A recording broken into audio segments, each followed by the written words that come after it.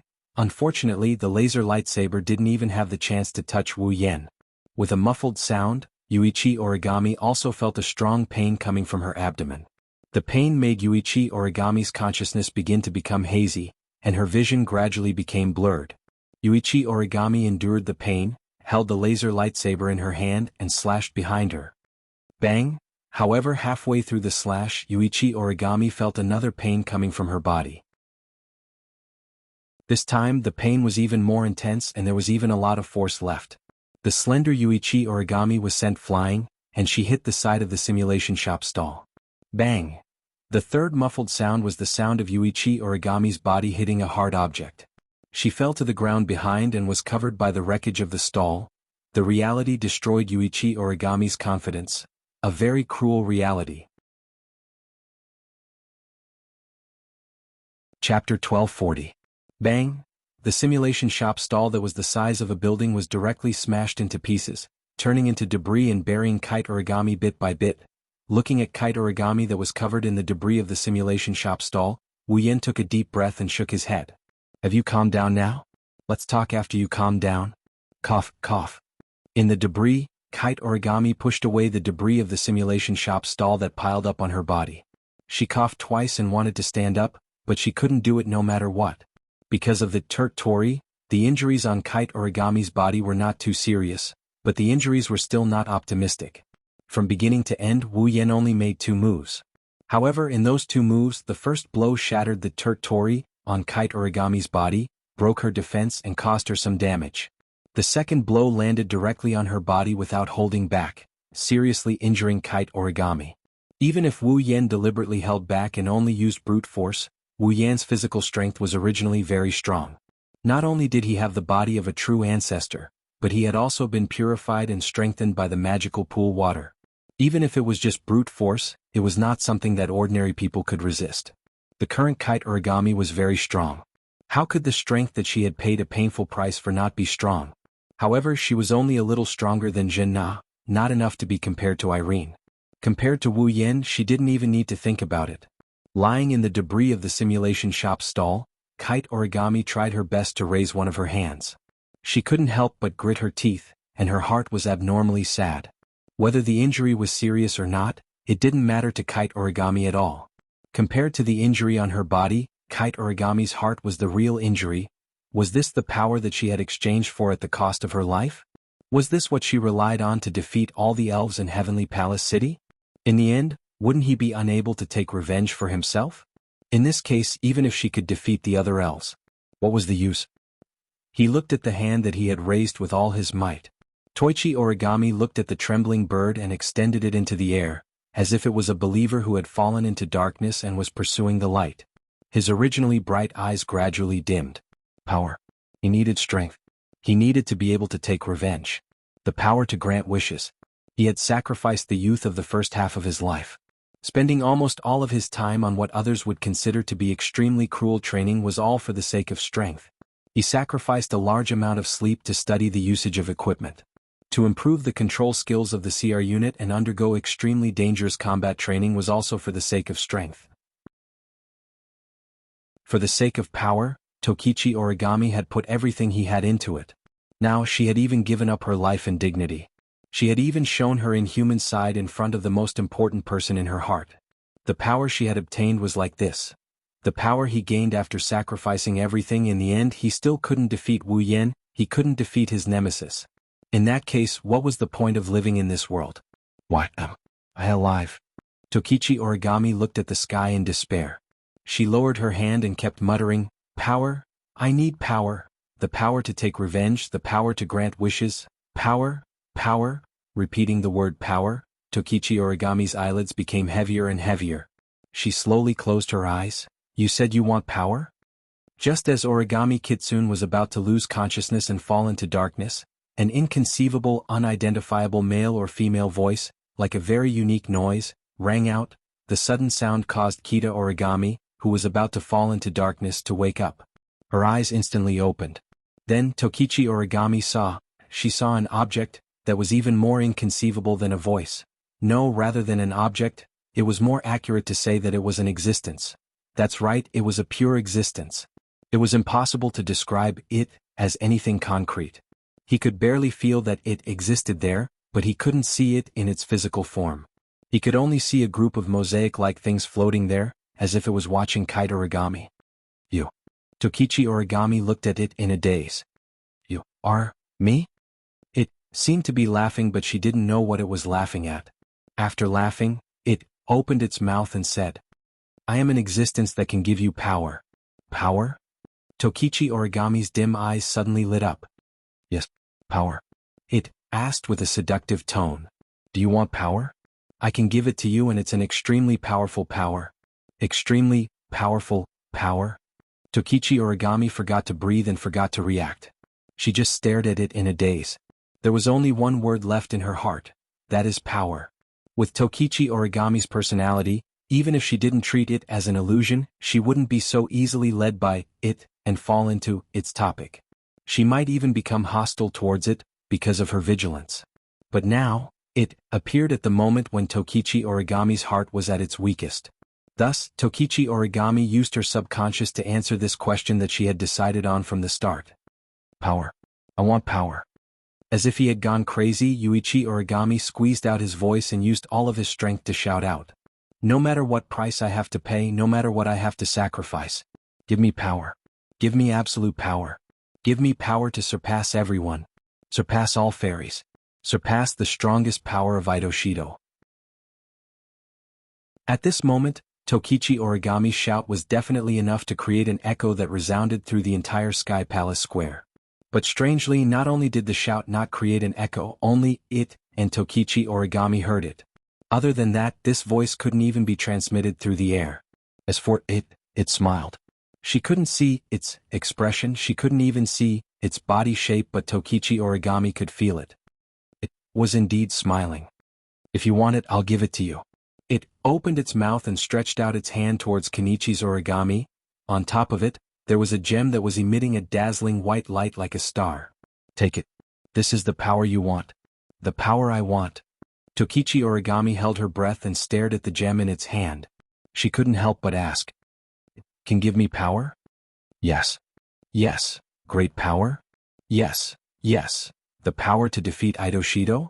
Yes. There was an imperceptible pause in its tone before it answered immediately. Yes. Tokichi Origami held her breath and her breathing quickened. She looked at the gem as if she was possessed. She unconsciously raised her hand and extended it towards the gem. As if disdaining Tokichi Origami for being too slow, it also extended its hand towards the gem. The gem was getting closer and closer to Tokichi Origami's hand. Just as Tokichi Origami's hand was about to touch the gem, a black shadow suddenly barged into this world of two people and instantly wrapped around its hand. That black shadow was also a hand. Both Tokichi Origami and it were stunned. They didn't expect this to happen. It was also at this moment that a third person other than Tokichi Origami and it spoke. I'm clearly here, but you're treating me as if I don't exist. This is the first time I've encountered something like this. As soon as he finished speaking, a torrential flow of magic power abruptly surged. Boom. The vast amount of demonic energy transformed into a violent shockwave that hit it and sent it flying. Instantly, it, that was covered in mosaics, shot out like a cannonball. It smashed one stall after another and created a deep trench in the ground. It only stopped after smashing into another stall. Then, its head raised its head and looked forward. In the next moment, it saw Wu Yan's cold smile. In Wu Yan's hand, its gem is quietly lying there. It's emitting a gentle white light. Chapter 1241. Tokichi Origami looked at Wu Yan, who suddenly appeared beside her and knocked away it, who wanted to give her power. Her pretty face was slightly distorted. However, Wu Yan didn't have the time to pay attention to Tokichi Origami. His eyes were attracted by the incredible existence in front of him, covered in mosaic. He didn't know if it was a man or a woman, a human or a ghost. It wasn't the first time Wu Yan saw this existence. It wasn't the first time Wu Yan saw its form either. However, this was the first time he saw it face to face. Staring at the existence floating in the air, Wu Yan's eyes gradually rippled. You're Phantom, aren't you? Phantom? Phantom tilted its head. Its strange voice was a little confused, but it quickly became relieved. Is Phantom referring to me? That's my identification name, right? What? Don't you know? Wu Yan sneered. I heard from Kwang-san that you're quite good at collecting information, right?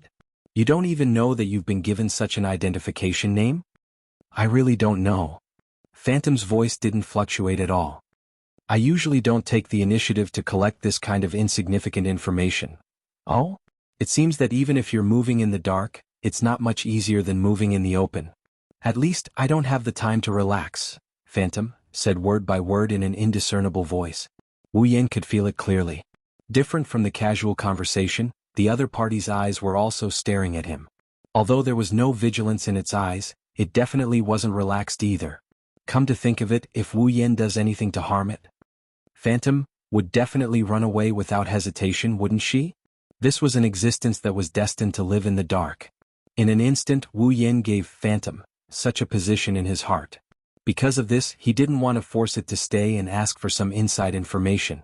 Before he was sure that he could catch Phantom, Wu Yan didn't dare to act rashly. After all, encountering a Phantom is not an easy thing to do. I have a question, Phantom suddenly said. How did you find me? Hearing this, Wu Yan raised an eyebrow and said with a smile. You're talking to Tokichi Origami in front of me and you're asking me how I found you? There's a spirit barrier around me. Phantom ignored Wu Yan's perfunctory answer and explained. The spirit barrier. Not only can it help me hide my appearance and voice, but it can also weaken my presence under my control. Although your strength is very strong, I believe that if you don't pay special attention, you shouldn't be able to discover me, right? Spirit barrier? Wu Yan didn't answer the question about Phantom. Instead, he focused on the word Phantom. Then he looked at Phantom with a meaningful gaze. Since it's a spirit barrier, then you should be an elf, right? Phantom was silent for a moment before nodding. I am indeed an elf who has been looking for companions. No, an elf who creates companions. Creating companions? Wu Yan narrowed his eyes. What? I can't answer this question, Phantom replied. Although I can't answer your question, I hope you can answer mine. This is so unfair. Wu Yan pursed his lips. He glanced at Tabichi Origami, who was glaring at him, and he continued. Indeed. I didn't pay special attention to you. I didn't notice your arrival without any hostility or attack. But don't forget. You started talking to Tabichi Origami the moment you showed up. Wu Yan shrugged. Although I didn't notice your existence, the injured origami kite started a conversation out of nowhere. She must be talking to herself or she must have a partner. With her personality, I don't think that talking to herself could make her so excited. So you noticed a third party and paid special attention to it. That's how you noticed me, right? Phantom continued Wu Yan's words and muttered. I see, I was careless and didn't take the child's actions into consideration. That's the gist of it? Wu Yan leaned to the side and stared at Phantom. Then it's time for you to answer my question, right? Question? Phantom repeated Wu Yan's words. Why did I create elves? Actually, I have a lot more questions I want to ask you. Wu Yan sighed. But for now, let's just ask this. Then I'm sorry, but my answer is still the same. I can't answer your question. Phantom answered without hesitation. I can only say that I have my own goal and wish. Wish? Wu Yan's gaze turned dangerous. Then will your so-called wish harm the elves? Phantom was speechless. After a long while, she finally replied with this sentence. I'm not sure if it will harm the elves, but I'm sure I have no hostility towards them. Wu Yan didn't say a word as he stared at Phantom. Phantom didn't speak either. No one could see what it was doing, but Wu Yan could feel it looking at him. Their eyes met and the atmosphere became tense. Maybe it's getting impatient. Phantom shifted its gaze to Wu Yan's hand. To be more precise, it's looking at the gem that Wu Yan snatched from it. It spoke in a serious tone.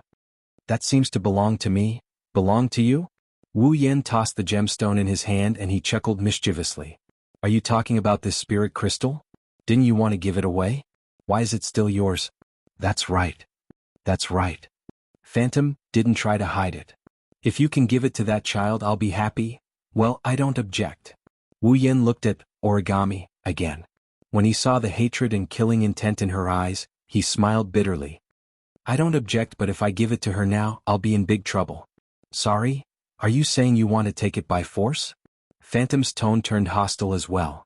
I'll be troubled if you do this. Why didn't you consider my troubles when you wanted to turn origami into an elf?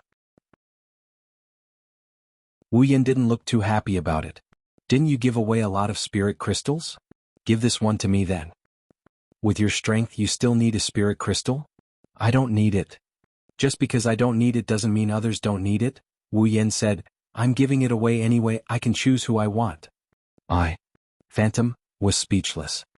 I guess that's the only way. You're saying you agree? Wu Yan laughed. Thank you so much for your generosity. I just don't have the confidence to take it from you. Phantom turned around. However, you have to remember that there's a limit to the use of the spirit crystal. The more compatible the attribute of the spirit crystal is with the target, the more powerful the elven power will be after the elven transformation. Kite origami is definitely a rare and suitable target for this spirit crystal. If you've solved your problem, I hope you'll still give this spirit crystal to her. After all, I also want to see the birth of a powerful spirit. Phantom turned around and looked at Wu Yan. You have great power, even I fear you. I don't know what kind of existence you are, but I don't want to be your enemy. You have a special relationship with the elves, even that child Kurumi was moved by you. The elves that gathered around you all seem to have changed. To be honest, I'm very surprised. Of course, I don't know if this change is good or bad, so let me observe for a while. I hope we won't become enemies in the future. Phantom's body started to fade away. When the last sentence was said, Phantom completely disappeared without a trace. Wu Yan watched Phantom disappear in silence. Chapter 1242. Above Heavenly Palace City, Fraxinus. Repair progress is at 80%, estimated to be completed in 3 hours. Memory erasure is in progress, searching for remaining targets. The impact of this incident has been contained within the effective range, related follow-up missions are in progress. The impact of the incident on Heavenly Palace Square is minimal, there shouldn't be any trouble. Listening to the Ratatosker members in the command room reporting the progress and summary of the work while operating the instruments in their hands, Coterie, who was on the command platform, rubbed her forehead and finally nodded. Finally, the impact has been minimized. There won't be any more trouble. I have to thank Meijio for this. Wu Yan patted Meijio's head and praised her. If Meijio hadn't used the Army Destroyer Singer to control all the witnesses in the Heavenly Palace Square, we probably wouldn't have been able to find her even if we wanted to erase their memories. Moreover, we didn't let any outsiders barge into the Heavenly Palace Square and disperse the crowd. Is that so? Meijio beamed and she hugged Wu Yan's arm. She started talking in a sweet voice. Then, is there a reward? Reward? Reward? Wu Yan scratched his cheek and shrugged. That depends on what reward you want. I'll give it a try if I can. Meijio pouted her lips and tapped them with her finger. She looked at Wu Yan expectantly. Seeing Meijio's performance, how could everyone not understand what the reward was? Not to mention the anxious uncles and aunties, even Yi Jia and Shixian had guessed what was going on, and they immediately voiced their dissatisfaction. You only used a bit of Reiki and you want to get my master's lips? My master's reward isn't that cheap. Agreed. Yagiya and Shixian did their best to help. Consider it a reward. Everyone should be treated equally, everyone should be rewarded. Everyone? The 4 bunnies' little faces flushed red. They hurriedly pulled down the hat on their heads and pretended to be ostriches. Era. Kurumi tilted her head. Her eyes curved into crescents. Even though Coterie had already taken care of the matter by the time I got here, it's still not over yet. But I also want to get a reward. Is this really a reward? Coterie snorted coldly. Don't turn your head. You're just benefiting others? What are you guys talking about? Shixiang was the only one who was at a loss. What's the reward? What kind of reward would everyone want? Since everyone has one, I want one too. Can you stop arguing? His request for a kiss was interrupted by a group of girls. Meijio couldn't help but feel displeased. Even if everyone wants it, they have to line up behind me. Why? Do you want me to be behind you? Refute. Shixian believes that first come, first served isn't calculated like that. I'm fine with that. I have a share too. The group of elven girls voiced their opinions one by one. Some were as dissatisfied as Meijio, some were indifferent and just wanted to join in the fun, and some were still in a state of confusion. There were even some who almost fainted from shyness. For a moment, the entire command room was filled with the noisy voices of a group of elven girls. Sigh. Wu Yen and Coterie looked at each other and sighed. The commotion at the Celestial Palace Plaza has been quelled. The midnight ritual has been postponed to tomorrow due to an unknown incident. I'm pretty much done with wrapping things up, there shouldn't be any problems. Wu Yen pursed his lips as he looked at Coterie. Everything should be fine here, right? What could possibly happen? Coterie pursed her lips. Irene? Mira? After Meth was taken down by me, the rest of the DM magicians weren't even worth mentioning. They couldn't even escape because of the arrival of Kurumi, Yakuya, and Shixian. They were all captured. Coterie glanced at Wu Yen. Including the strongest magician in that world? Even Irene was captured? Wu Yen flinched for a bit before he started gloating over his misfortune. That Will Scott must be like a cat on a hot tin roof right now. What? I don't know what happened to Will Scott and I don't want to know. What I want to know is what happened to Tabichi Origami. Coterie frowned. Why did she come to you? It doesn't look like it's because of the DM's order. Do you think Tabichi Origami joined the DM? Wu Yen smiled bitterly. Well, it's not impossible, but that's not the point. The point is, Tabichi Origami seems to think I'm the one who killed her parents. How's that possible? Coterie chuckled. Tabichi Origami's parents died 5 years ago. How long have you been in this world? Others might not know Wu Yan's background, but Coterie, as Wu Yan's summoner, knew better than anyone else. Wu Yan has only been in this world for about half a year. How could he be the killer of Tabichi Origami and her parents who died 5 years ago? She must have been tricked by the DM and used as a pawn? Coterie's guess made Wu Yen smile bitterly again. Even if she's tricked, she'll have to come up with something to trick her. Otherwise, with Tabichi Origami's personality, she won't believe a one-sided story if there's nothing to prove I killed her parents. Wu Yen sighed and looked at Coterie. How's Tabichi Origami? She's still recovering? Coterie replied nonchalantly. She's been disarmed and imprisoned. If you want to ask her anything, you'll have to wait until she recovers. I see. Wu Yen nodded and he raised one of his hands. On top of it, there was a gem that was emitting a bright white light lying there. This is the spirit crystal you stole from Phantom? Coterie looked at the spirit crystal in Wu Yan's hand with a serious expression. Another new spirit crystal. How many people is that Phantom going to turn into elves? Who knows? Wu Yen shook his head and shook the spirit crystal in his hand. It said it has its own wish, it wants to see the birth of a powerful spirit. I don't know why, then why did you let it escape? Coterie glared at Wu Yen, her eyes were filled with anger. If we can capture Phantom, we'll definitely gain a lot. We don't even know what ability it has or how strong it is, why would we attack it? Wu Yen rolled his eyes at Coterie. Although I didn't sense any danger from Phantom, even I couldn't tell how it disappeared in the end. If I try to catch it, not only will I fail to catch it, I might not even be able to get this bit of information. Wouldn't that be even less worth it? You're right. Coterie's face was filled with disbelief. But it wasn't easy to find a Phantom, but we can't get any useful information. Wouldn't that be a waste of time? Who said so? At least we know Phantom has her own goals, and to achieve that goal, she needs to create strong spirits. Wu Yen narrowed his eyes as he raised the spirit crystal in his hand. This spirit crystal itself is also a reward. Also, Phantom mentioned that the strength of the target sprite will be determined based on their compatibility and compatibility with the spirit crystal. This is also a piece of information. Wu Yen looked at Coterie, who still can't get over it. He knocked her on the head with an amused expression. Phantom won't be our enemy for the time being, so let's put it aside for the time being, all right? Coterie nodded helplessly. We'll talk about this spirit crystal later. Now, Tabichi Origami is receiving treatment. I'm going to see Irene. Mira? What about you, Methers? Me? Wu Yen raised an eyebrow and smiled. Of course we're going together.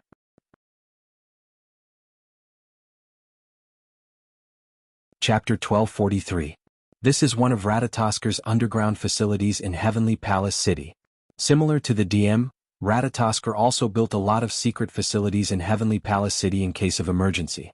After all, unlike the gigantic DM, Ratatasker only had a single airship, Fraxinus.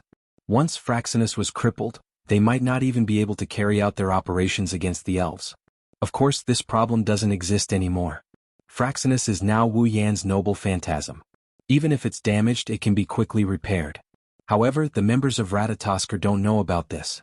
Thus, the existence of secret facilities is still necessary. For example, This secret facility is now being used to imprison Irene.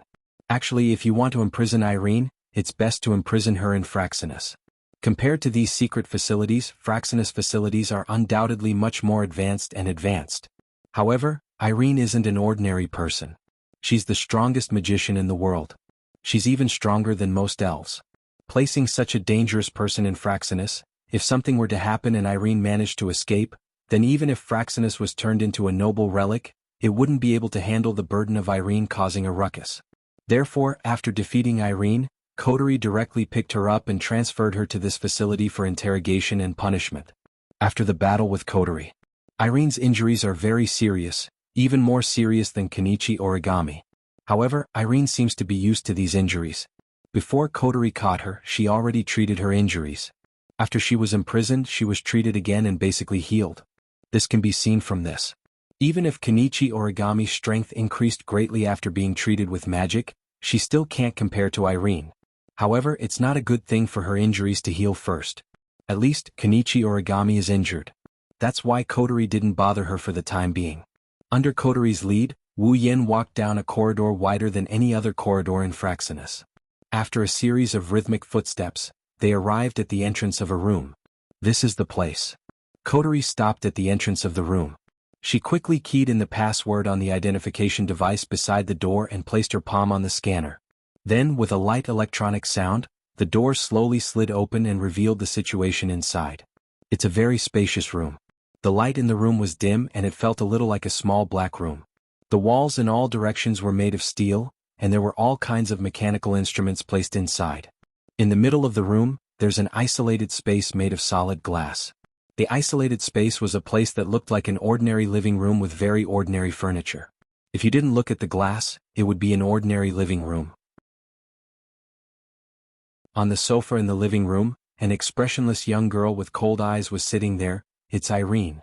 This woman has been acting like this ever since she was transferred here. Until now.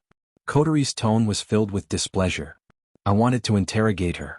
However, with this woman's arrogant personality and her loyalty to Will Scott, I don't think she'll be able to get anything out of her even if we interrogate her. So, I might as well just leave her here. Then why are you here?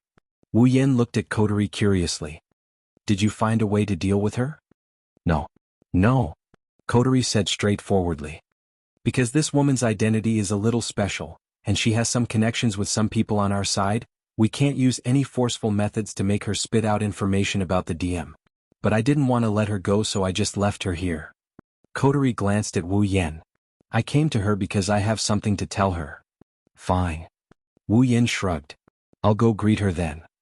The two of them looked at each other. Then both of them lifted their feet and walked toward the isolated space. Inside the hall, Irene turned around when she heard the door open. When she saw Wu Yen and Coterie, her purple eyes flickered for a bit before returning to normal. Then she went back to her original state and she maintained her silence. Coterie gave Wu Yen a look. Wu Yen didn't know whether to laugh or cry. He rubbed his chin and walked up to Irene with an evil grin. When Wu Yen arrived in front of her, she wanted to maintain her silence. However, Wu Yan's first sentence shattered all her plans. She couldn't keep her silence any longer. Do you want Will Scott to live? Irene raised her head and met with Wu Yan's half-smile. Her eyes trembled and she suppressed her fear. She pretended to be cold and indifferent as she opened her mouth. What do you mean? Coterie couldn't help but look at Wu Yen in a different light when Irene finally reacted to the outside world. The moment he opened his mouth, he made the other party fall into his own rhythm. He used the other party's weakness to make a sharp statement.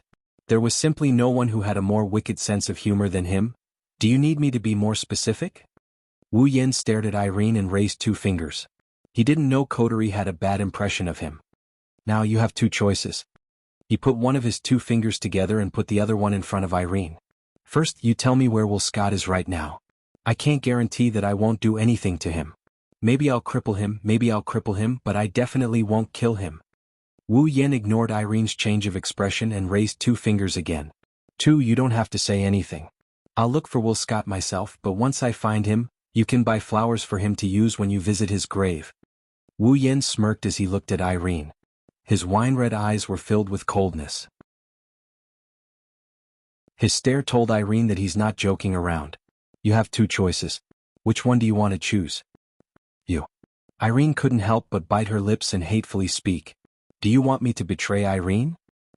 Wu Yen turned his back to Irene and said, if I wanted you to betray Will Scott, I would brainwash you instead of wasting my time talking to you. On the island of Homie, your dem had designs on us. I defeated you and destroyed one of your airships. We're even now. In Tiangong City, your dem had designs on Meijio again, so I destroyed the dem's branch company to call it quits. Wu Yen met Irene's gaze and sneered. This time, you went to Coterie and Ratatosker, but I haven't settled the score with you yet. Tell me, what should I do to make this even? In less than a minute, Wu Yan's series of words shattered Irene's cold demeanor. Each and every one of his words pierced deep into Irene's heart. Like sharp arrows, Irene's heart clenched in pain and she forgot to breathe. Itoka Shido. Clenching her fist, Irene's expression turned ugly. Don't you dare hurt Irene. I'm curious where you got the confidence to make such a declaration. Wu Yen laughed. What do you think Will Scott has? Dem? Magician? Display device? Bandersnatch? Are these things useful? Irene's expression froze. Ha. Wu Yen grinned at Irene's stunned expression. As long as I'm here, your dem will never be able to do anything to us. What's more, you're still in my hands now. If Will Scott has the heart to abandon you, this trump card, then I'll treat you as the price for offending us this time. It's not impossible for us to settle the score once again. Think about it. Wu Yen walked out of the isolated space, leaving behind a pale Irene and a helpless Coterie. They didn't say anything for a long time.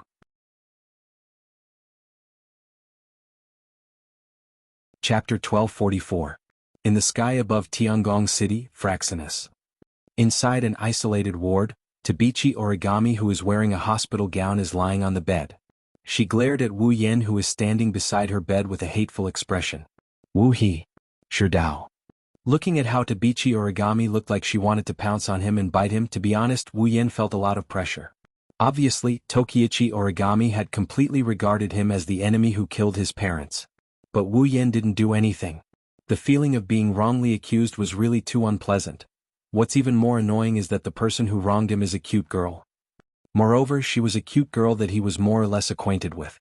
How can Wu Yen feel good about being wronged by a cute girl? He can't beat her up and she won't believe him. Rubbing his aching forehead, Wu Yen looked at Tabichi Origami with a mentally and physically exhausted expression. He enunciated each and every word that came out of his mouth. Listen up, I didn't kill your father, nor did I kill your mother. Tabichi Origami's expression didn't change in the slightest when she heard that. Her face is still filled with hatred. Obviously, she didn't choose to believe Wu Yan's words. Sigh. Wu Yan sighed helplessly. What should I do to make you believe me? I won't believe you. Without even thinking about it, Yuichi Origami bit her lips. Her voice sounded like it was squeezed out from the depths of her throat as she looked at Wu Yen coldly. I saw everything with my own eyes. Where did you see it? When did you see it? What did you see? 3 questions popped out in a row, perfectly displaying Wu Yan's frenzied mood. Even if you think I'm your enemy and you want to kill me, you should at least let me know what happened. I didn't do anything, why are you so sure I did it? You should at least give me an explanation. That's right. Toka stood up and shouted at Tabichi Origami.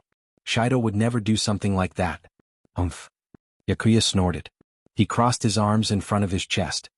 Master, if he killed someone he would definitely admit it. Plus, you can't do anything to him even if he admitted it. There's no need to pretend. I agree.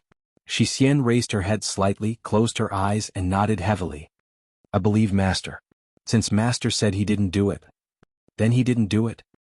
That's right. Meijio chimed in. She said helplessly.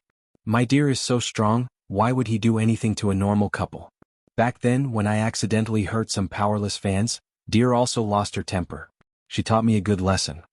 I think so too. Sigue raised his hand weakly. Brother Shido wouldn't do anything to normal people. Kotori and Kurumi didn't say anything, but their eyes told Tabichi Origami that they believe Wu Yen didn't kill her parents. However, Tabichi Origami didn't buy it. Instead, she glared at Kotori, Kurumi and Toka. Do you want me to believe a bunch of elves? Kotori sneered. You're still discriminating against me like always. You brought disaster to this world, you have no right to say such things. Tabichi Origami gritted her teeth and glanced at the elven girls. It's because of your existence that so many disasters happen in this world. Only by killing you can peace be restored to this world. There won't be another example like me, where my family was destroyed by you. You. Toka and Yakuya were furious. They wanted to step forward but Wu Yen stopped them. He looked at Tabichi Origami. Indeed, when the 10 fragrances appeared, it destroyed many places and caused many disasters. But fortunately there has never been a case of anyone being injured. The destructive power of the 4 fragrances space quakes from the present realm is very low. It may be able to injure people but it is not fatal. Yi Juya and Shixian had the strongest spatial tremors when they appeared, but they were always in the air. They didn't even destroy a single building, let alone humans. Kotori and Meijio were transformed from ordinary humans into elves. Apart from Meijio appearing once, they've been living as ordinary humans for the rest of their lives. Wu Yen looked at Tabichi Origami and took a deep breath. So, I'm sorry but I will never agree with your theory of destroying other people's families.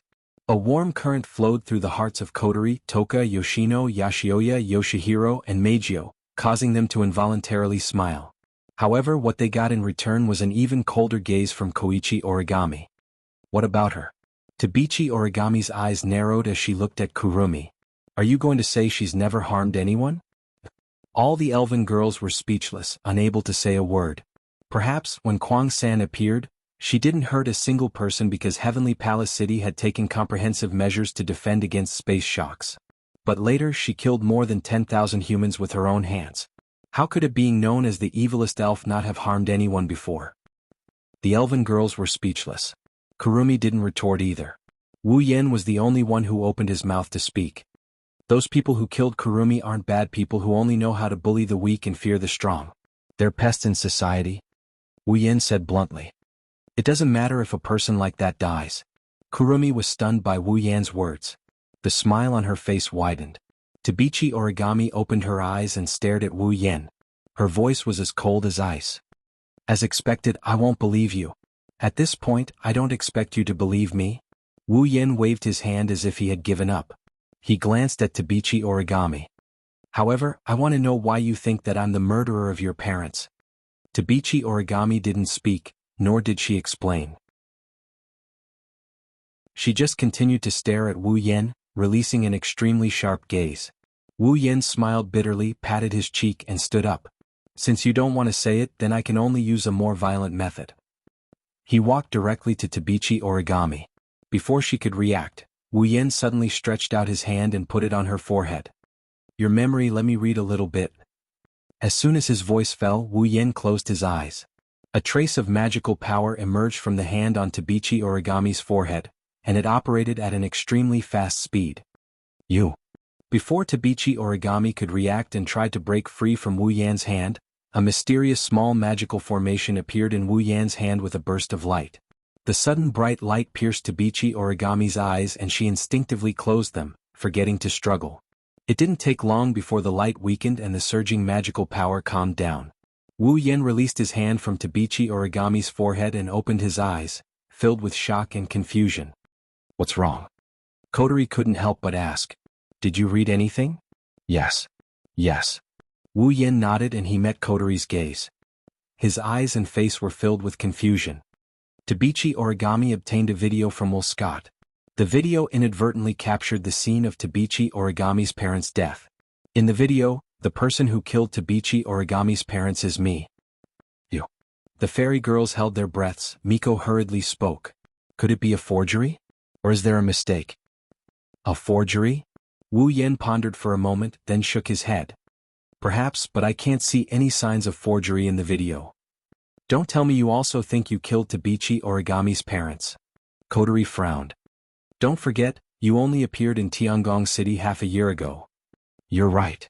Wu Yan's face was still filled with confusion. Right at this moment, Kwang-san suddenly spoke. Why don't you see it with your own eyes?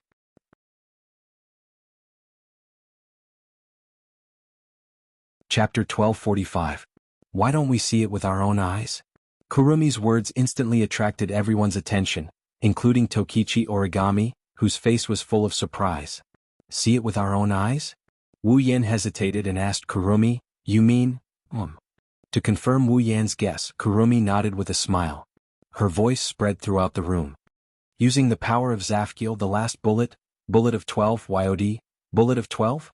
Go back to 5 years ago and prove it with your own eyes. Hearing this, everyone present subconsciously held their breaths and looked at each other. Except for Tokichi Origami, who had never dealt with Kurumi before, the rest of the people present all knew about Kurumi's ability. She was the spirit of time. She had the ability to manipulate time. Her angel, the Zafkiel, could use every ability that represented time in the form of a bullet to be fired. Among the 12 abilities that represented time, the last one was also the most heaven-defying one. It was the bullet of 12, YOD. The power of bullet of 12. Time reversal. The ability to go back to the past. It was because of the power of bullet of 12?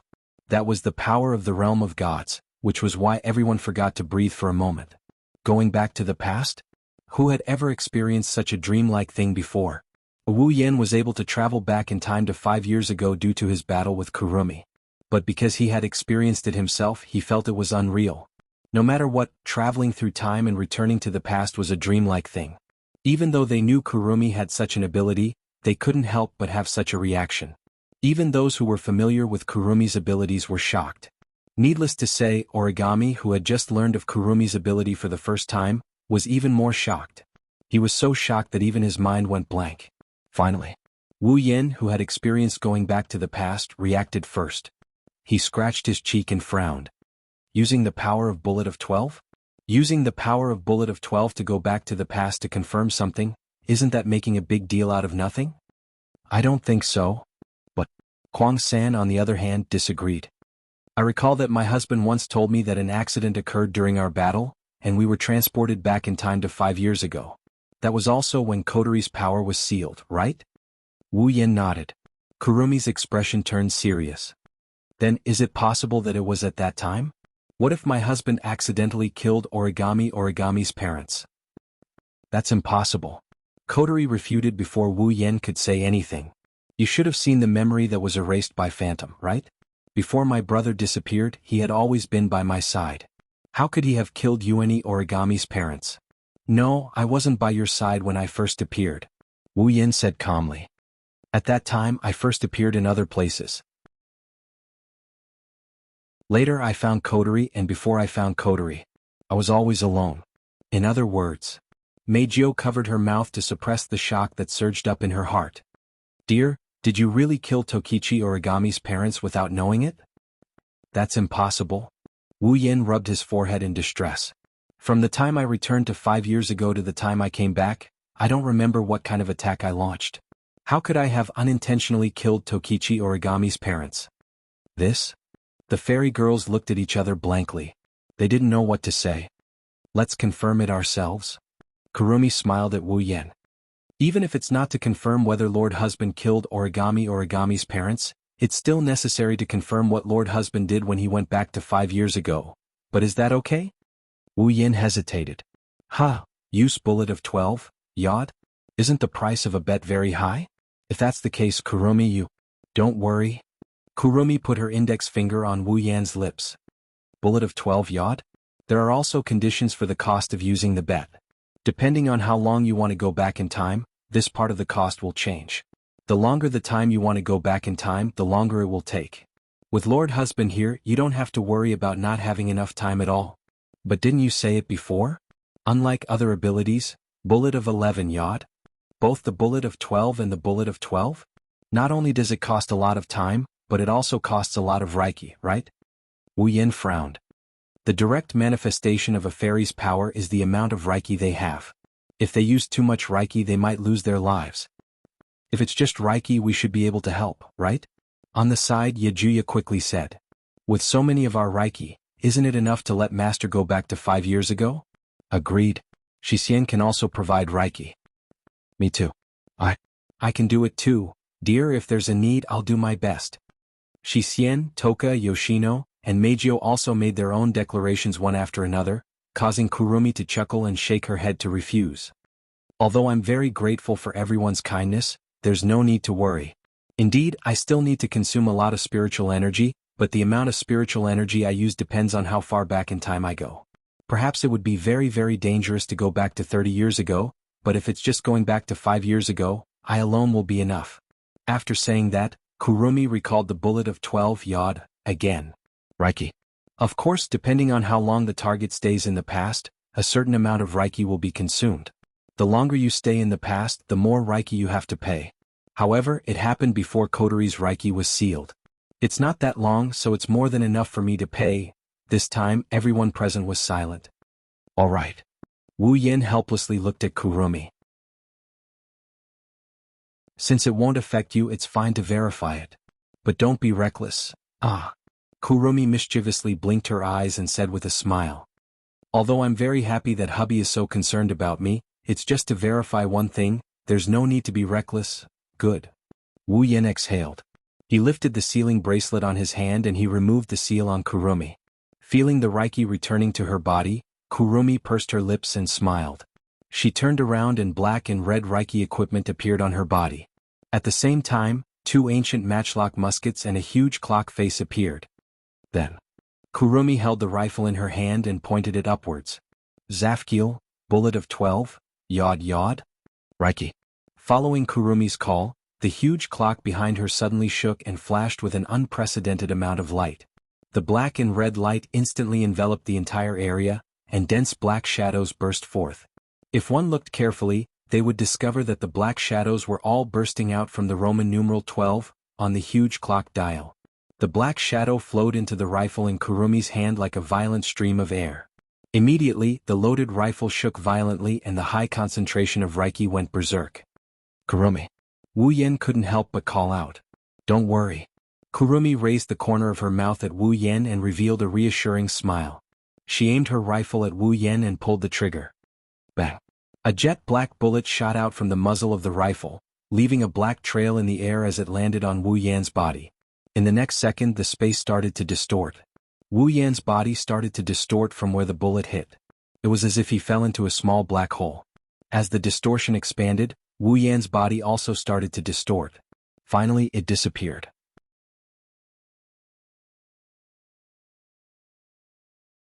Chapter 1246. It wasn't until the distorted figure completely disappeared from this space that the huge clock face also disappeared in the mirage. Ugh. An indescribable sense of fatigue assaulted Kurumi's mind. Her body tilted and she fell to the ground. Kurumi. When the elven girls recovered from their shock and saw Kurumi on the ground, they all cried out in alarm. Kotori, who was closest to Kurumi, quickly reached out her hand and supported her. Hey, are you okay? Kotori was surprised to see Kurumi gasping for breath in her arms. Her eyes were filled with exhaustion. Didn't you say you could use the bullet of 12? Won't it make any difference? Yeah, you're not lying to us, are you? That won't do. Didn't Master tell you not to act rashly? Displeased, if Master sees you like this, he will definitely blame himself. If you act rashly, I won't help you if Master scolds you. Kurumi couldn't help but feel a little uncomfortable listening to the different elven girls. She turned her head away and forced a smile. Bullet of 12 foot? It can allow the target to return to the past, but the time of return can only be specified to that day. It can't be used to point back the time. In order to not let Lord Husband miss the exact time and to allow Lord Husband to have enough time to stay there, I used a little too much spiritual power.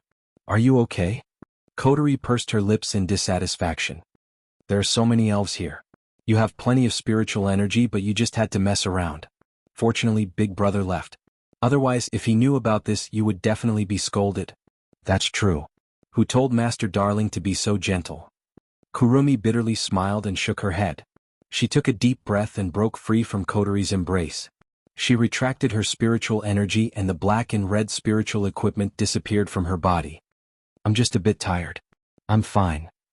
Hearing this, the group of elf girls carefully sized up Kurumi. When they didn't find any abnormalities other than tiredness, they relaxed their tense faces. Yakuya walked over to where Wu Yen was standing. He touched the air there as if he was checking if Wu Yen is still there. He clicked his tongue.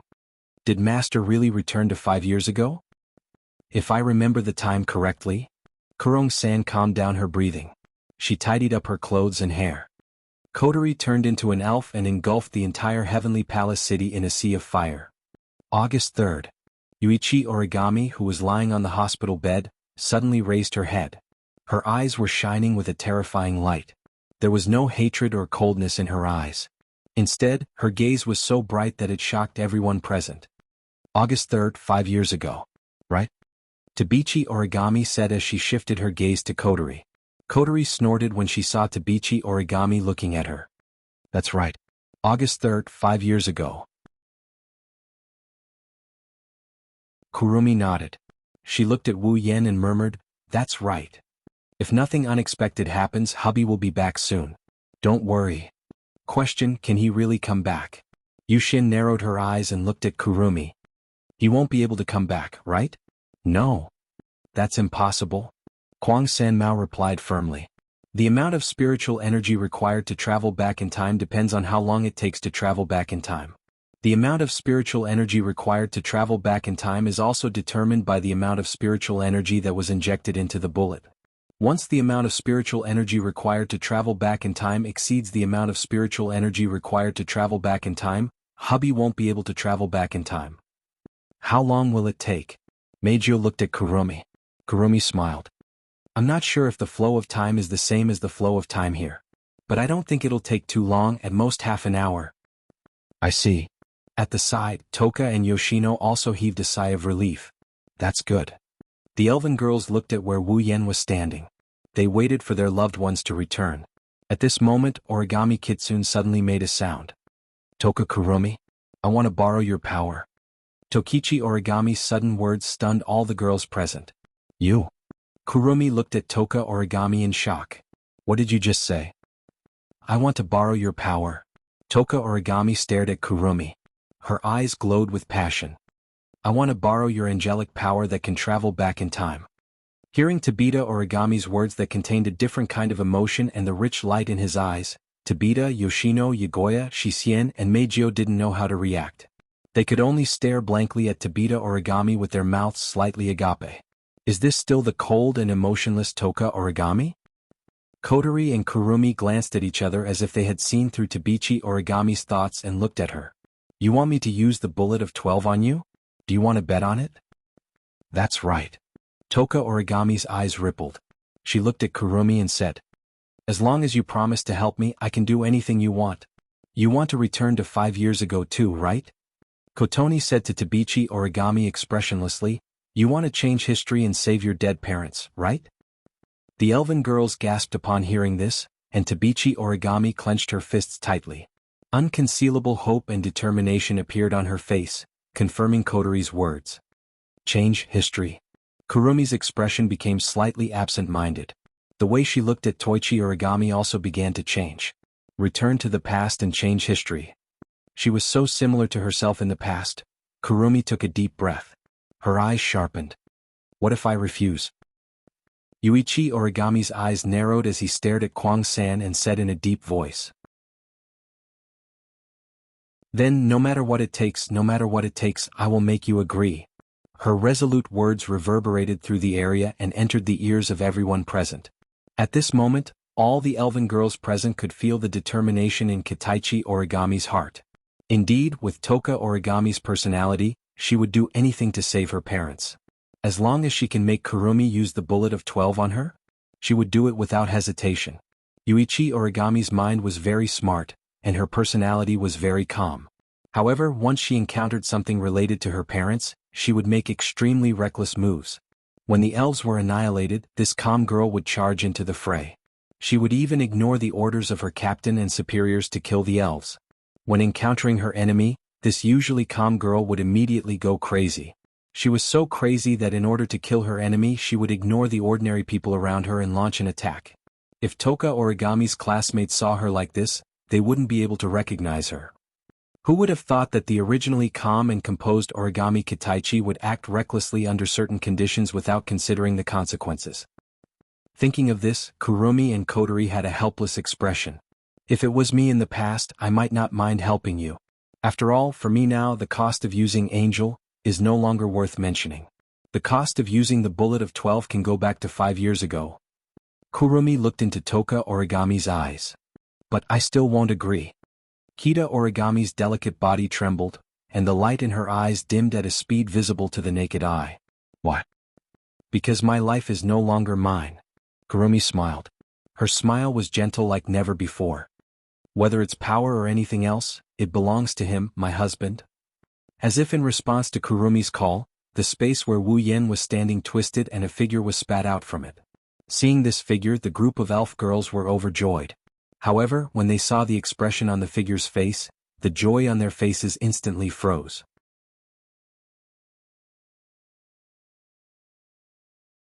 Chapter 1247. Bitterness. Bitterness is written all over his face. Wu Yen appeared in the isolation ward again, this time in front of everyone. Bitterness is written all over his face. This made all the elven girls and even Tokichi Origami hold their breaths. Their hearts suddenly tensed up. Could it be that Wu Yen really did something 5 years ago that caused the death of Tabichi Origami's parents? The elven girls' faces changed at this thought. Tabichi Origami's face turned ugly. She looked at Wu Yen with hatred and murderous intent. Come to think of it, once she confirms that Wu Yen is the one who killed her parents, even if her injuries aren't fully healed, Tabichi Origami would fight Wu Yen to the death.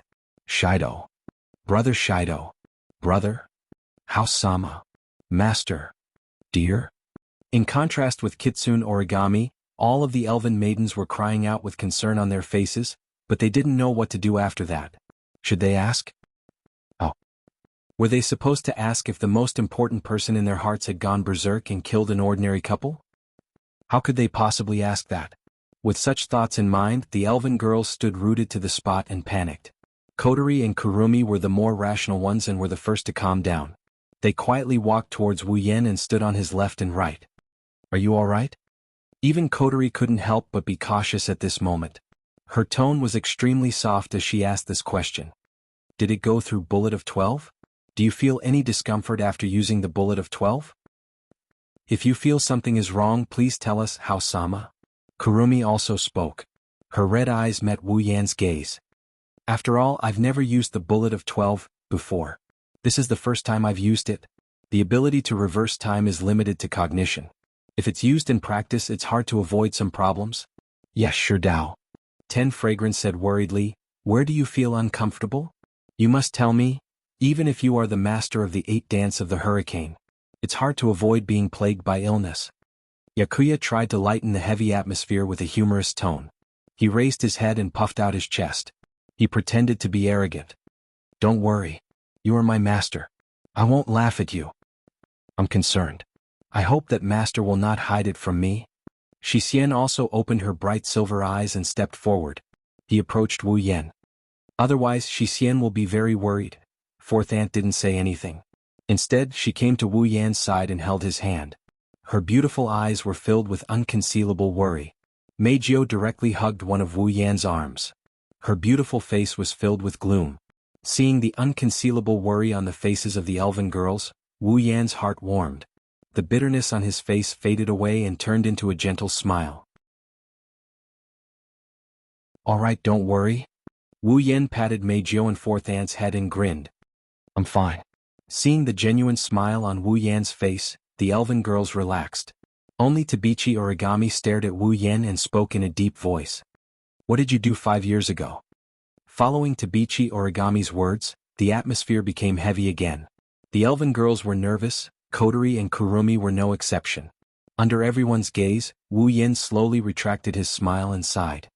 If you want to talk about what I did. Tabichi Origami's eyes narrowed. She bit her lips and her shoulders trembled. She forced herself to speak. Was it you, the one who killed my parents? Everyone's gaze gathered on Wu Yan. Wu Yan turned around and saw Tabichi Origami's expression as if she didn't want to face reality. He closed his eyes. Even if I say no, you won't believe me, right? The elven girl's hearts tightened. Tabichi Origami clenched her fists and opened her eyes wide. Her lips trembled as she asked word by word. In other words, you really did kill my parents? Ha. Wu Yan shook his head with a smile.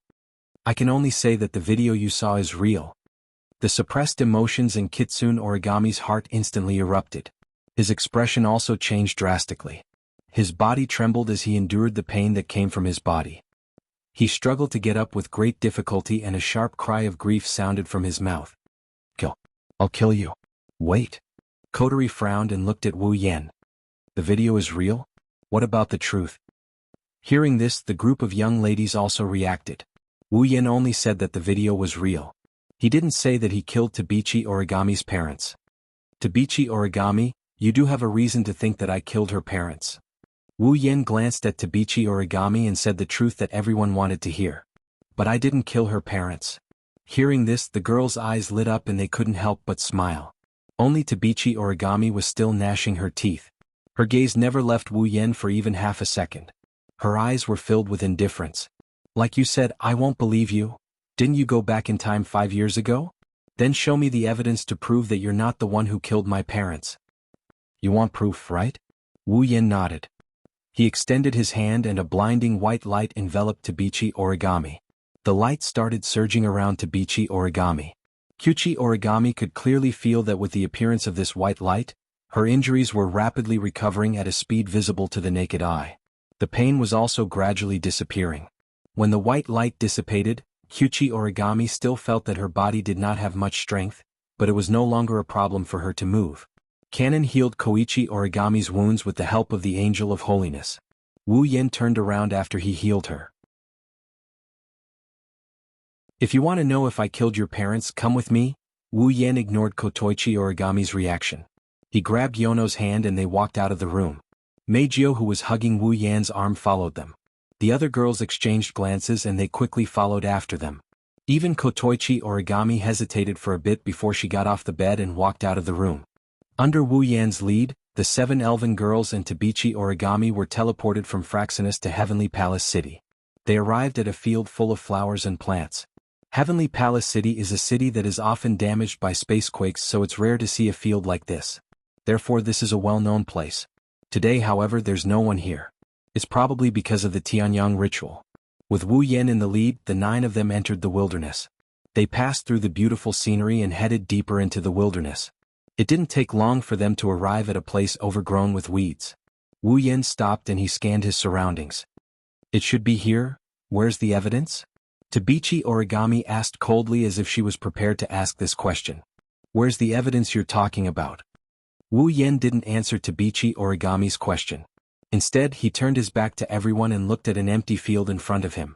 Dense mana swirled around his body and condensed into a pillar of mana. With a wave of his hand, the pillar of mana shot out and smashed into the empty field in front of him. Bang! With a loud explosion, a shockwave as strong as a tsunami blasted out. The shockwave engulfed the entire area in a cloud of dust. Wu Yen didn't care about the shockwave. He raised one of his hands and mana surged out from his palm. In the next moment, all the girls saw, in front of them, 2 huge blocks of ice flew out of the dust and landed in front of Wu Yen. Ice blocks? The girls looked at each other and walked forward. However, when they saw the full appearance of the ice block, their eyes widened and their faces were filled with shock. What? Tabichi Origami's expression changed drastically. In the end, her eyes were filled with disbelief. Kite Origami muttered absent-mindedly as if he was sleep-talking. Dad. Mom, yes. There are 2 people in the ice blocks. They are Tabichi Origami's parents. Oh. How? All the girls present were dumbfounded.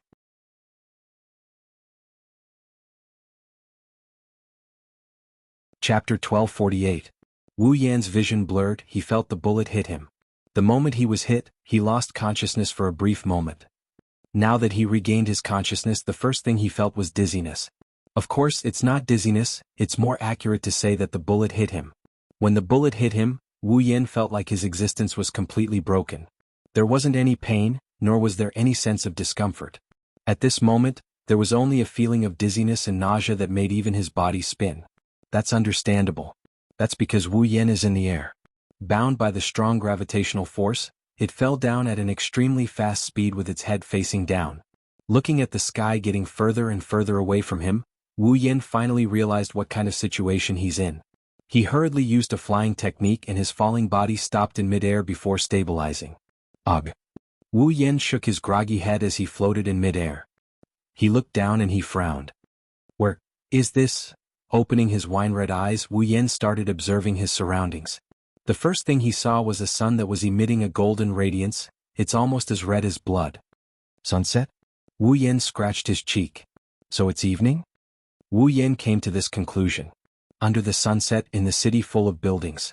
Shadows are elongating, people's shadows, objects shadows and buildings shadows. Wu Yen carefully observed the city below. He can see the shadow of Tiangong City, but it's not exactly the same. Wu Yen narrowed his eyes when he realized this. Looks like I've successfully arrived at August 3rd, 5 years ago. August 3rd, 5 years ago. That's the day Kotori was turned into an elf. It's also the day Tabichi Origami's parents died. I didn't expect this. Wu Yen pursed his lips and he exclaimed. I've actually returned to 5 years ago. After sighing, he shook his head and got rid of all the distracting thoughts in his mind. He began to recall the first time he came here. He came to this world 5 years ago to prove that he's not the murderer of Tabichi Origami's parents. As Kotori said, 5 years ago he didn't come to this world at all. He didn't even experience the life-changing transmigration. He was still living the life of an otaku in the world of ordinary people. How could he kill Tabichi Origami's parents? Therefore, when Tabichi Origami accused him of killing her parents, he didn't scoff at it, but he didn't take it to heart either. But Kurumi's words reminded him. Once upon a time, because of an accident, he came to Heavenly Palace City 5 years ago. Could it be him at that time? What if he accidentally killed Tabichi Origami's parents? But that's impossible. Other things aside, when Wu Yen came here, other than using his flying skills, he didn't show any inhuman powers. Even if he killed Tabichi Origami's parents with his own power, he would have to be able to use his own power to do so, right? In Tabichi Origami's memory, it was Wu Yen who attacked and killed Tabichi Origami's parents. The two contradicted each other. Even Wu Yen couldn't figure out what was going on. Otherwise, he wouldn't have asked Kurumi to waste a lot of time and spiritual power to make him come here to prove that he didn't kill Tabichi Origami's parents. Of course, other than that. When Wu Yen returned to this time, he still had a huge doubt that needed to be confirmed. Wu Yen recalled the first time he traveled back in time 5 years ago. He looked in a certain direction and he turned into a ray of light and flew forward. In that direction soon he would welcome his first time traveling through time and space. He only needed to follow him at that time and monitor him all the time. Then he could figure out whether he killed Tabichi Origami's parents or not. Just like himself at that time, he didn't know how long he could stay here, so he had to act as soon as possible. After clarifying his purpose, Wu Yen flew toward his destination at top speed. Then not long after, a sharp alarm spread from the Heavenly Palace City below. That was not a spacequake alarm. It was a fire alarm. At the same time as this thought rose in his mind, Wu Yen clearly felt that the temperature in the air seemed to be gradually rising and boiling, and the dusk in front of him seemed to become more and more hot. His gaze moved down slightly, looking at Tiangong City below. Then, as Wu Yen expected, Tiangong City was burning. Buildings were burning. Flames were spreading. There were also the sirens of fire trucks and ambulances, fire alarms, people's screams, messy footsteps, and all the sounds were intertwined, forming a hellish scene in the sea of fire. Looking at the panicked people running crazily on the streets, Wu Yen sighed and turned his head away. With his strength, wanting to extinguish this fire was a simple matter. However, in that case it would definitely cause irreversible historical changes. At present, Wu Yen didn't have the confidence to be strong enough to do such a thing as changing history, as he wanted without causing any impact. Therefore he could only watch the big fire in Tiangong City. He simply closed his eyes and flew to the place where he arrived in his memory. After a long time, suddenly, a strange feeling appeared in Wu Yan's senses, making him stop abruptly. The magical power on his body rose, and a crude invisibility was used to hide his figure. In the next second, a very familiar figure appeared. It was Wu Yen, who traveled through time and space and came to Tiangong City 5 years ago. Looking at how his previous self went from a face full of panic to forcefully calming down and flying forward, Wu Yen felt curious, and at the same time, he hurriedly followed her. In the past, he was just a half-baked true ancestor who hadn't even reached the 8th level. He didn't have the heaven-defying red jade mode, nor did he have a powerful familiar. Although he wasn't at the 8th level due to the endless martial training and true ancestor bloodline, for the current Wu Yen, he was an existence that could be pinched to death with one hand. Therefore, Wu Yen was very confident in following his previous self, not afraid of being discovered. He carefully observed his previous self's every move to see if he inadvertently did anything. Unfortunately, Wu Yen was disappointed. Well, it wasn't that he was disappointed. His previous self didn't do anything, he just kept flying forward until he reached the center of a burning sea of fire. When he saw the young coterie, he stopped and flew down. At this point, it can be said that the death of Tokichi Origami's parents had nothing to do with Wu Yen. After all, after meeting the young coterie and sealing her spiritual power, his past self would disappear under the gaze of the young coterie and return to the world 5 years later. Just now, his previous self was also under his own surveillance. He didn't do anything unnecessary. It didn't match the image in Tokichi Origami's memory at all. Could it be that the image was fake? With this thought in mind, Wu Yen observed his past self. He comforted Coterie, who was crying because she turned into a fairy. Then he gave her the sealing bracelet. Then he floated into the air amidst Coterie's cries and screams before disappearing into thin air. Nothing out of the ordinary happened during the whole process. Wu Yen watched his previous self disappear in midair and a part of Coterie's memory erased by the phantom that appeared in the center of the sea of fire. He sighed and frowned. The suspicion of him killing Tokichi Origami's parents can be cleared. However, Wu Yen wasn't happy at all. How did Tokichi Origami's parents die? How should he solve the other question in his mind? Wu Yen turned his head and he looked in a different direction. He turned into a ray of light and he continued flying forward.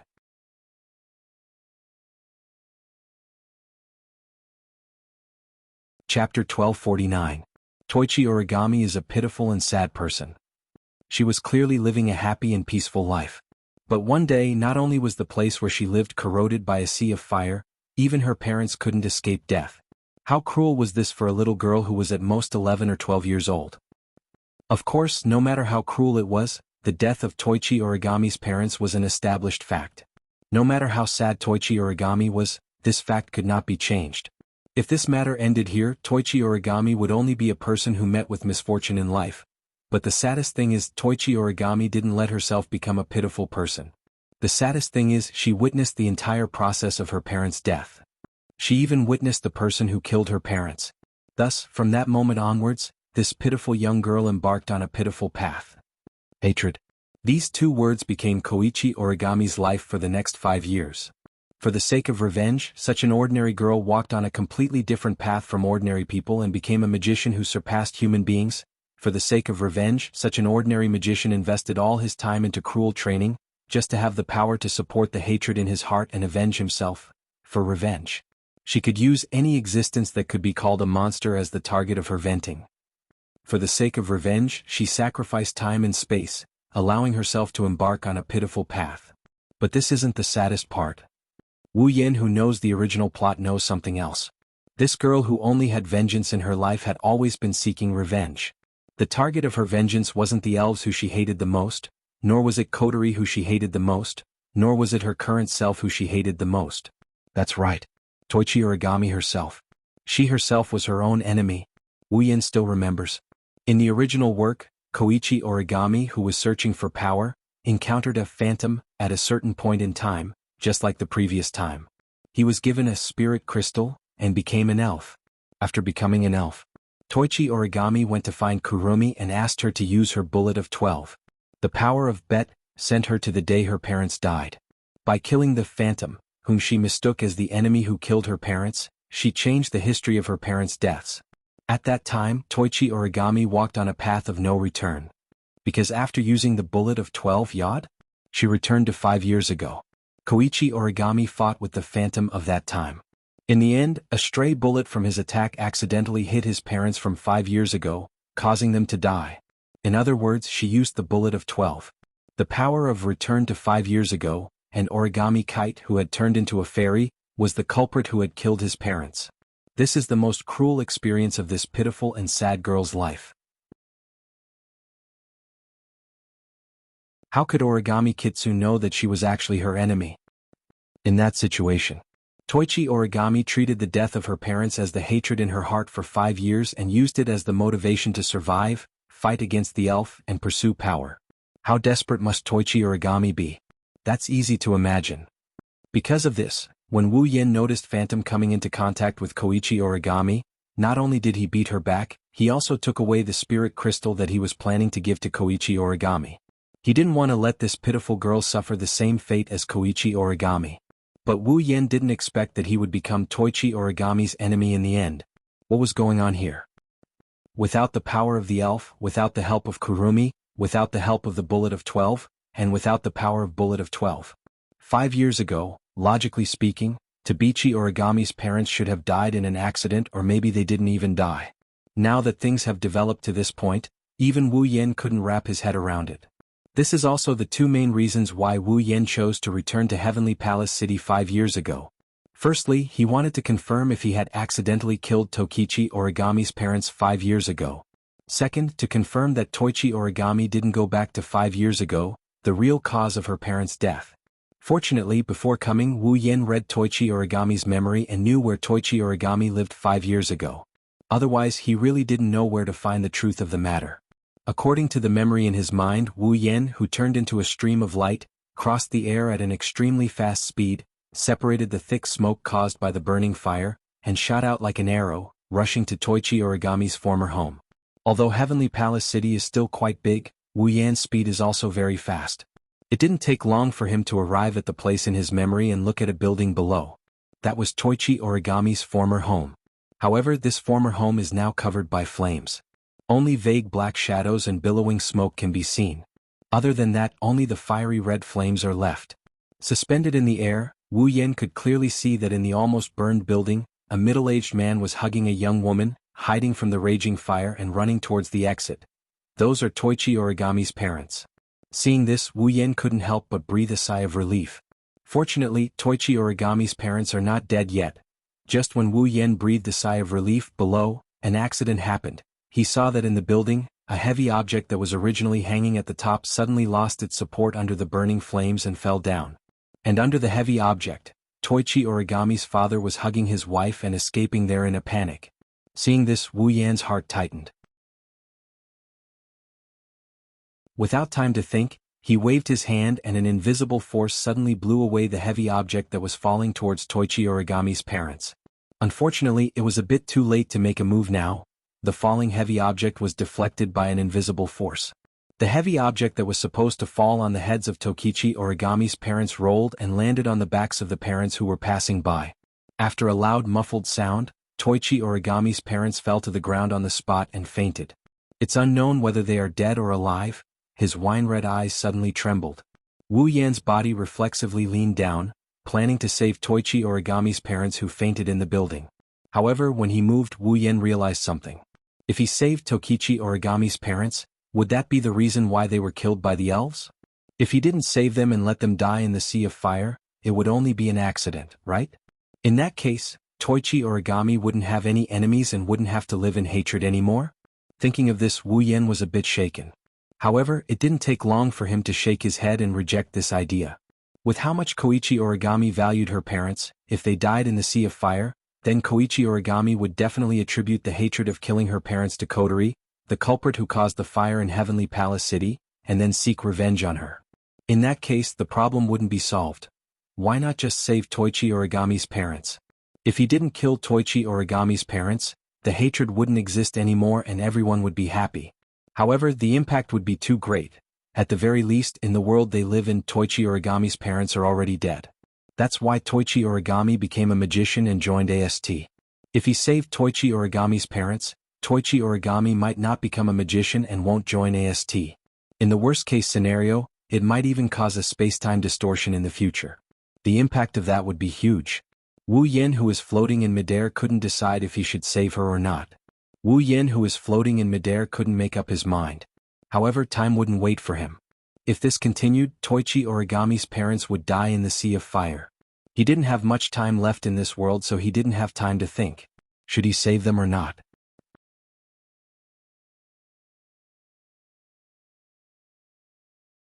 Chapter 1250. If he saved Kenichi Origami's parents, the future would be changed and it would have a huge impact on the world 5 years later. It is even possible that Wu Yan's past with the elven girls would be completely negated and everything would become chaotic. If he didn't save them, Kenichi Origami's parents would die and Kenichi Origami would be controlled by the curse of hatred and become a pitiful person. No matter which option he chose, the result would be something Wu Yan didn't want to see. Compared to Wu Yan's relationship with the elven girls, Kenichi Origami's future didn't matter at all. After all, Tabichi Origami is Wu Yan's classmate. Due to their identities, they are like fire and water. Normally, they wouldn't even greet each other when they see each other, they might even fight each other. Comparing Tabichi Origami's future with Wu Yan's and the other elf girls' futures, Tabichi Origami's future is incomparable. But if possible, Wu Yan still wanted Kenichi Origami to be saved. You could say that he was overflowing with sympathy, or that he was just putting on an act. In any case, to let him helplessly watch such a pitiful young girl walk down a path without a bright future, he admitted that he really couldn't bear to watch. Looking at Kenichi Origami's parents who were lying in the middle of the sea of fire, Wu Yan finally made a decision: save. But he couldn't just save them without any consideration. He had to save Yuichi Origami's parents under the condition that it wouldn't affect the future. Thinking until here, Wu Yan's mind instantly turned and he focused on the current state of Kenichi Origami's parents. He also started to look for a feasible solution. Let the target be hit by the bullet of 12 yod? Power can't be maintained forever. According to the amount of Reiki given by Kurumi, it will determine how long Wu Yan can stay in this period of time. Wu Yan didn't know how long he can stay in this period of time, but it definitely won't be too long. Finding a solution during this period of time won't affect the future. Finding a way to save Kenichi Origami's parents isn't an easy task.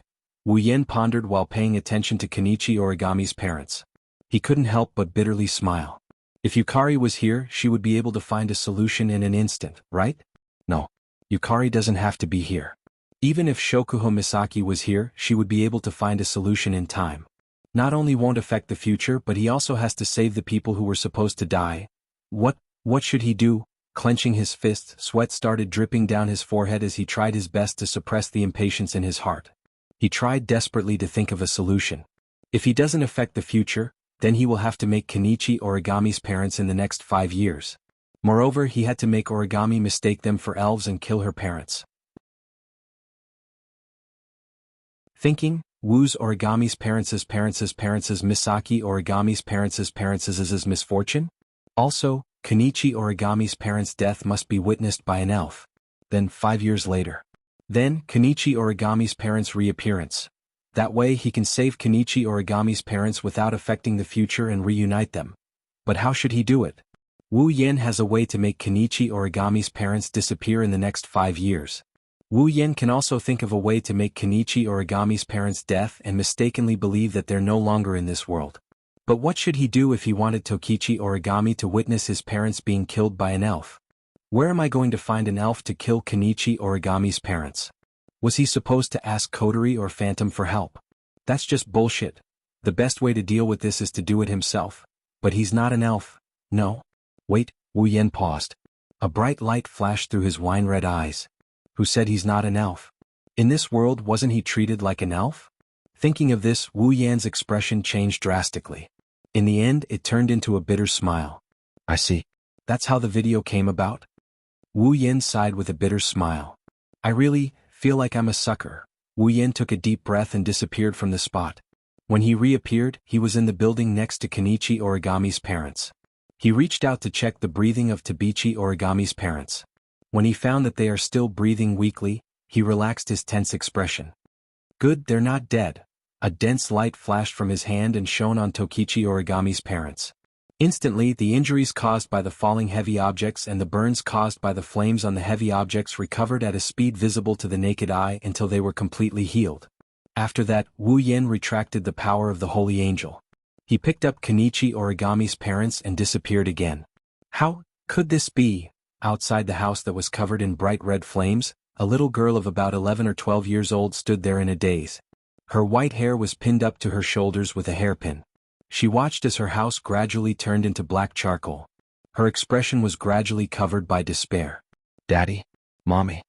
Kenichi Origami's petite body trembled as she screamed at the top of her lungs. She was hoping for a response. In the future, she would have charged into the fire without hesitation. However, she was only a child and didn't have the courage to do so. Daddy? Mommy? Kitsune Origami could only continue to shout. The more she shouted, the more her body trembled. The expression on her face also became more and more desperate. Until a certain moment, a loud sound suddenly rang out, covering her voice. It was the sound of the house's door being kicked open from the inside. Kenichi Origami saw her sweaty father holding her mother's shoulder as he rushed out of the house. He was in a sorry state. Daddy? Mommy? Origami's face lit up with joy. Just as she was about to rush towards where her parents were, a beam of fire fell from the sky and entered her eyes.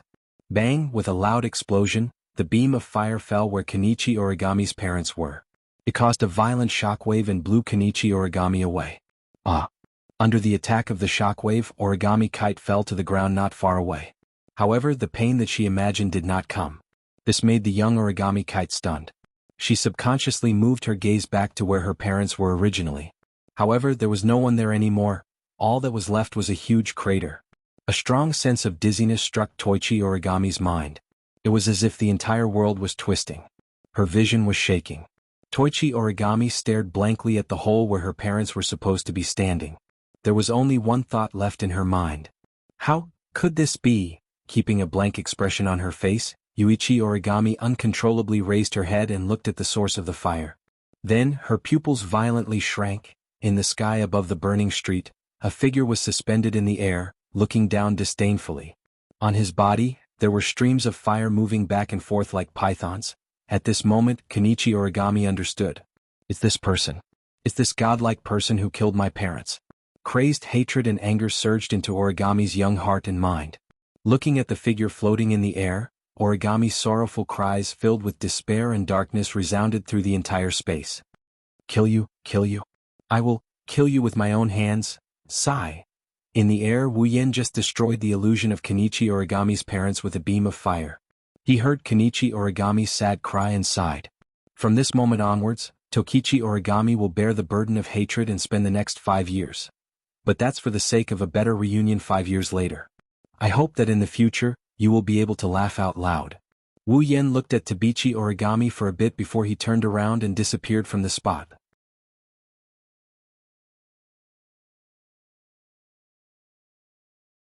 Chapter 1251.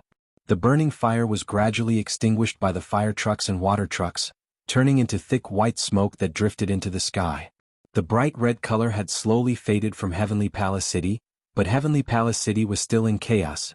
Even though the fire had been controlled, this inexplicable fire had almost turned the entire Heavenly Palace City into scorched earth. The buildings had almost been burned down and the streets were also scorched black. Thinking about it, after the fire was extinguished, it would not be so easy to restore Heavenly Palace City to its previous state even with the help of the display device. While Heavenly Palace City was in a mess, the wilderness far away from the city was very lucky to escape the disaster.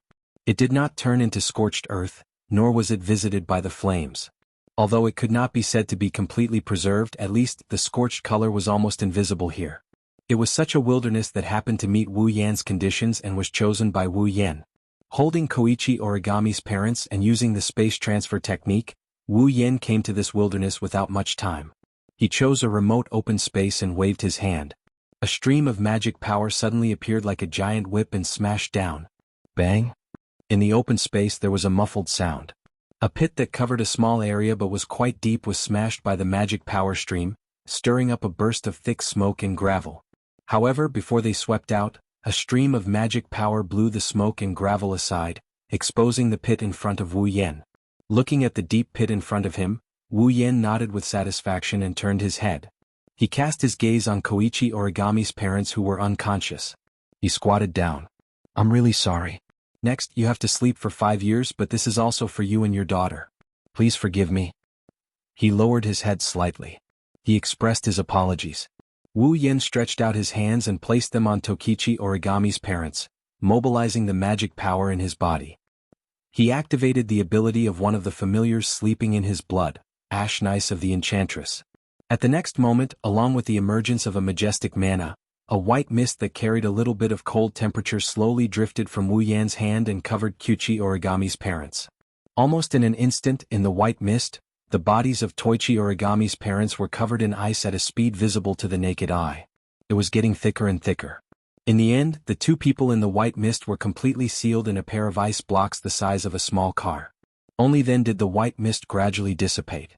Next, Wu Yan would freeze Yuichi Origami's parents and bury them in the hole in front of him, letting them spend 5 years without anyone knowing. After all, through the bullet of 12 yod. Wu Yan, who came to this world 5 years ago with the power of the bullet of 12 yod, will sooner or later be exhausted by the power of the bullet of 12 yod. Returning to the world 5 years in the future due to the exhaustion of the power of the bullet of 12 yod is an irresistible phenomenon. He can't directly bring Yuichi Origami's parents back 5 years in the future, so he can only use this method. When Yuichi Origami's parents wake up again, it should be 5 years later when Yuichi Origami's parents are brought back to this world again. With that thought in mind, Wu Yin used his mana to lift the 2 huge ice blocks in front of him into the hole. Then the mana used to lift the 2 ice blocks surged into the hole. With a forceful sweep, all the dust and stones were pushed into the hole, covering the hole with the ice blocks. After doing all this, Wu Yin slapped the ground hard. The space in front of him wriggled a few times and returned to its original state. No one would have thought that there's a couple sleeping in the ice blocks that can't be melted here. After setting up several defensive and concealment barriers around the space to prevent this place from being accidentally destroyed by the spacetime quake or other accidents, Wu Yin sighed in relief. He wiped the sweat on his forehead and bitterly smiled. Next, I have to go back and explain clearly. With a bitter smile on his face, Wu Yin used up the power of the bullet of 12 yod. The power of the bullet of 12 yod began to twist like a whirlpool until it finally disappeared. That's how it happened. Looking at the 2 ice blocks that are still sparkling and translucent even after 5 years, and the couple sleeping peacefully within them, Wu Yin bitterly smiled and said, "So that video is indeed true. At that time I did make a move. This is an indisputable fact. But it was only 2 illusions that were killed, right?" Even Kotori couldn't help but sigh. "You really put a lot of thought into this. In the end, even if you go back to the past, history can't be changed," Kurumi muttered with an inexplicable tone. At this time, the established facts are directly determined by the integration of all the things that have happened in the past. Even if you use the ability to go back to the past, it's still just an effort for the established facts now. History, however, will not change. Hearing this, the elven girls who knew about Kurumi's past immediately looked at her worriedly. This also woke up Kurumi, who was immersed in a sorrowful atmosphere. Looking at the elven girls, Kurumi revealed her usual bewitching smile and told them that she was fine. That means... Tabichi Origami didn't care about the low temperature of the ice block. She put her hand on the ice block and spoke with a hoarse voice. "My parents can still be alive, right?" "Yes." Looking at Koichi Origami's worried expression, Wu Yin subconsciously lowered his voice and gave her the answer she was waiting for. "Don't worry, your parents aren't dead." "Not dead. Not dead. My parents are not dead," Yuichi Origami murmured absent-mindedly like a broken doll. It was not until a long time later that an uncontrollable excitement appeared on her face. "Not dead. Mom and Dad aren't dead." With an agitated expression, Tabichi Origami grabbed Wu Yan's shoulder with her frozen hand. She lost her usual cool. "Hurry up. Let them out." Wu Yan nodded. He looked at the 2 ice blocks and waved his hand. The dazzling magic radiance shot out like a meteor and landed on 2 huge blocks of ice. Under the gaze of everyone present, the ice blocks melted. There wasn't the slightest sound, nor was there the slightest abnormality. The ice that had been maintained for 5 years melted at a speed that wasn't too fast nor too slow. Like evaporating alcohol, it turned into a cold white mist and dissipated into the air. The white mist gradually drifted and the ice blocks slowly disappeared. When the man and woman in the ice blocks were completely exposed, the white mist and the ice blocks disappeared. Wu Yin waved his hand again. This time, a dazzling white light shot out and landed on the man and woman. Soon after, everyone saw it. The man and woman's eyelids moved. As their eyelids twitched, Yuichi Origami's delicate body also trembled. Without thinking, Yuichi Origami rushed over and hugged her parents' bodies. "Dad. Mom." Under Tabichi Origami's call, her parents' eyelids trembled and finally opened. Tabichi Origami felt like she was in a dream. Ugh. Amidst a groan, Tokichi Origami's parents covered their heads and looked around blankly. "This is..." Hearing that familiar voice, Tabichi Origami's emotions could no longer be suppressed. "Dad. Mom." While choking with sobs, Yuani threw herself into the arms of her parents. In her eyes, the tears that had completely dried up 5 years ago once again sprouted life force and flowed down once again. Woo! Woo! In the air, the unrestrained cries of a child reverberated in the air. Everyone heard it. Looking at the white-haired girl who threw herself into the arms of her bewildered parents, Wu Yan exchanged glances with the other girls and they all laughed.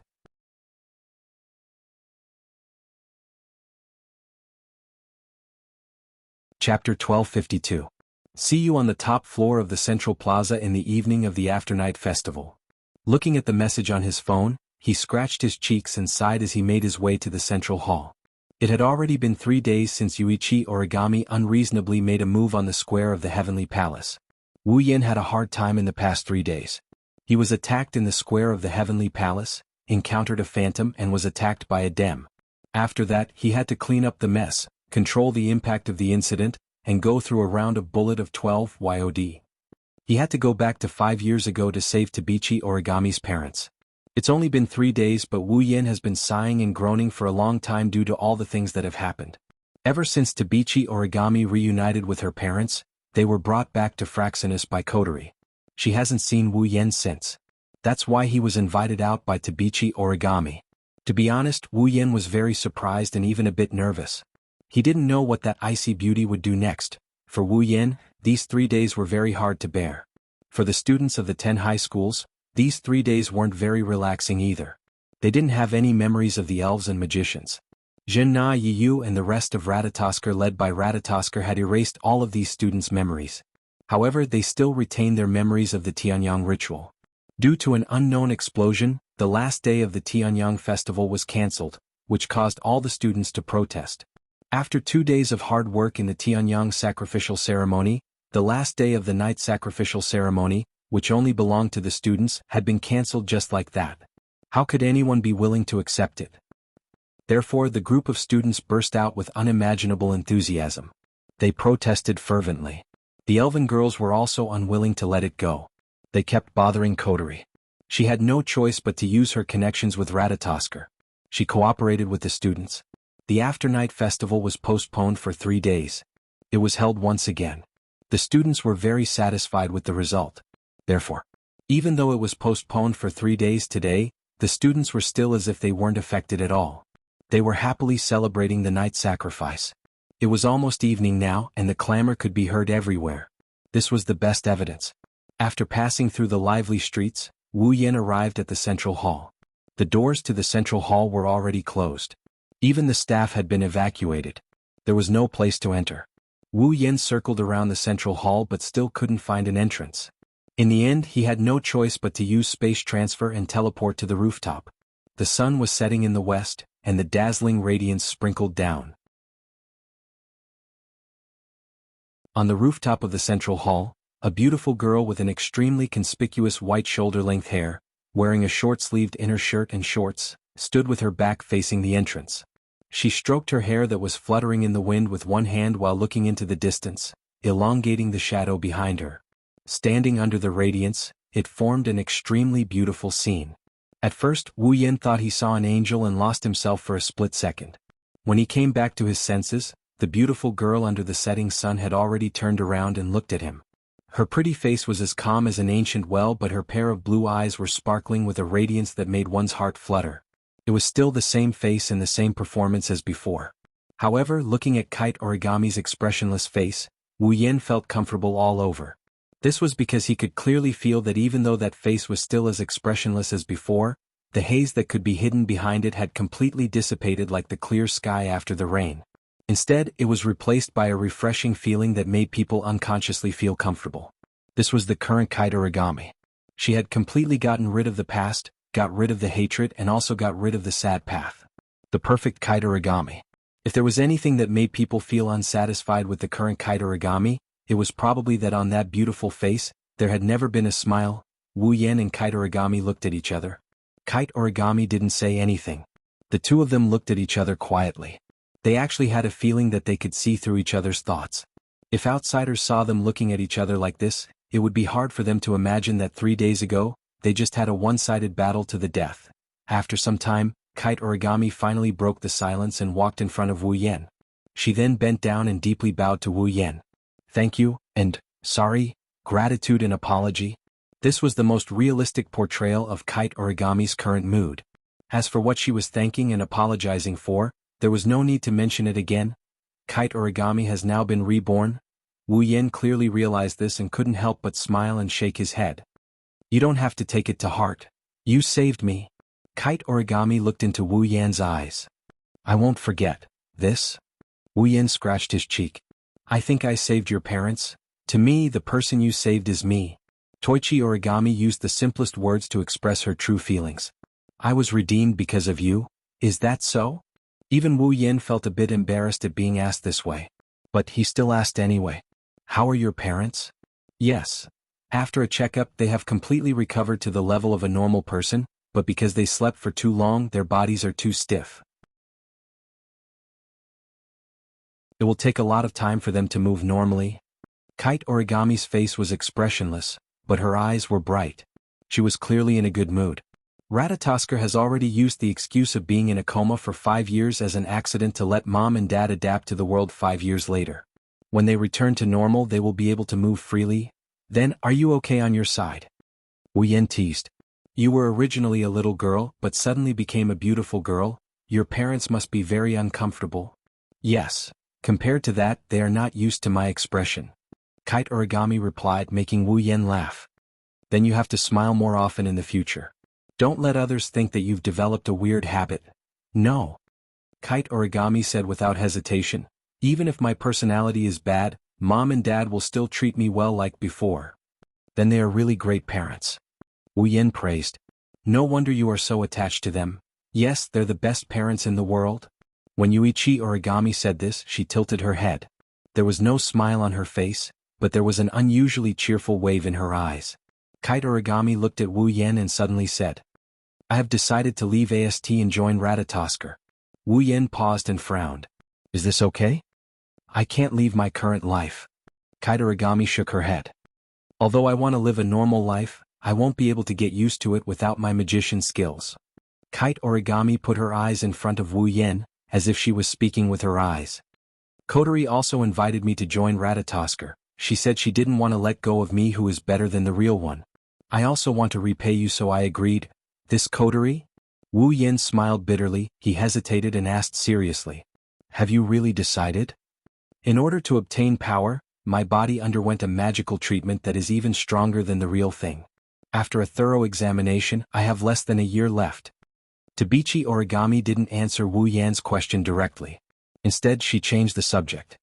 Kotori said you have a way to restore me to normal. I don't want to lose the chance to spend my life with mom and dad again, so I can only work for you. From now on, I am yours. With this sentence as the conclusion, Yuichi Origami bowed again. Please help me one more time so that I can repay you. You? Wu Yin looked at Kite Origami, who kept her head down. He rolled his eyes at her helplessly. Don't regret it, I have a lot of trouble. Yes. A monotonous response echoed in the air. There was a trace of undetectable joy hidden in it as it echoed under the setting sun.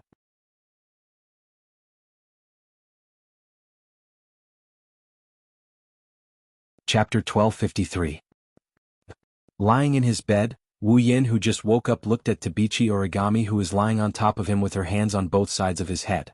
Her face is only 10 centimeters away from him.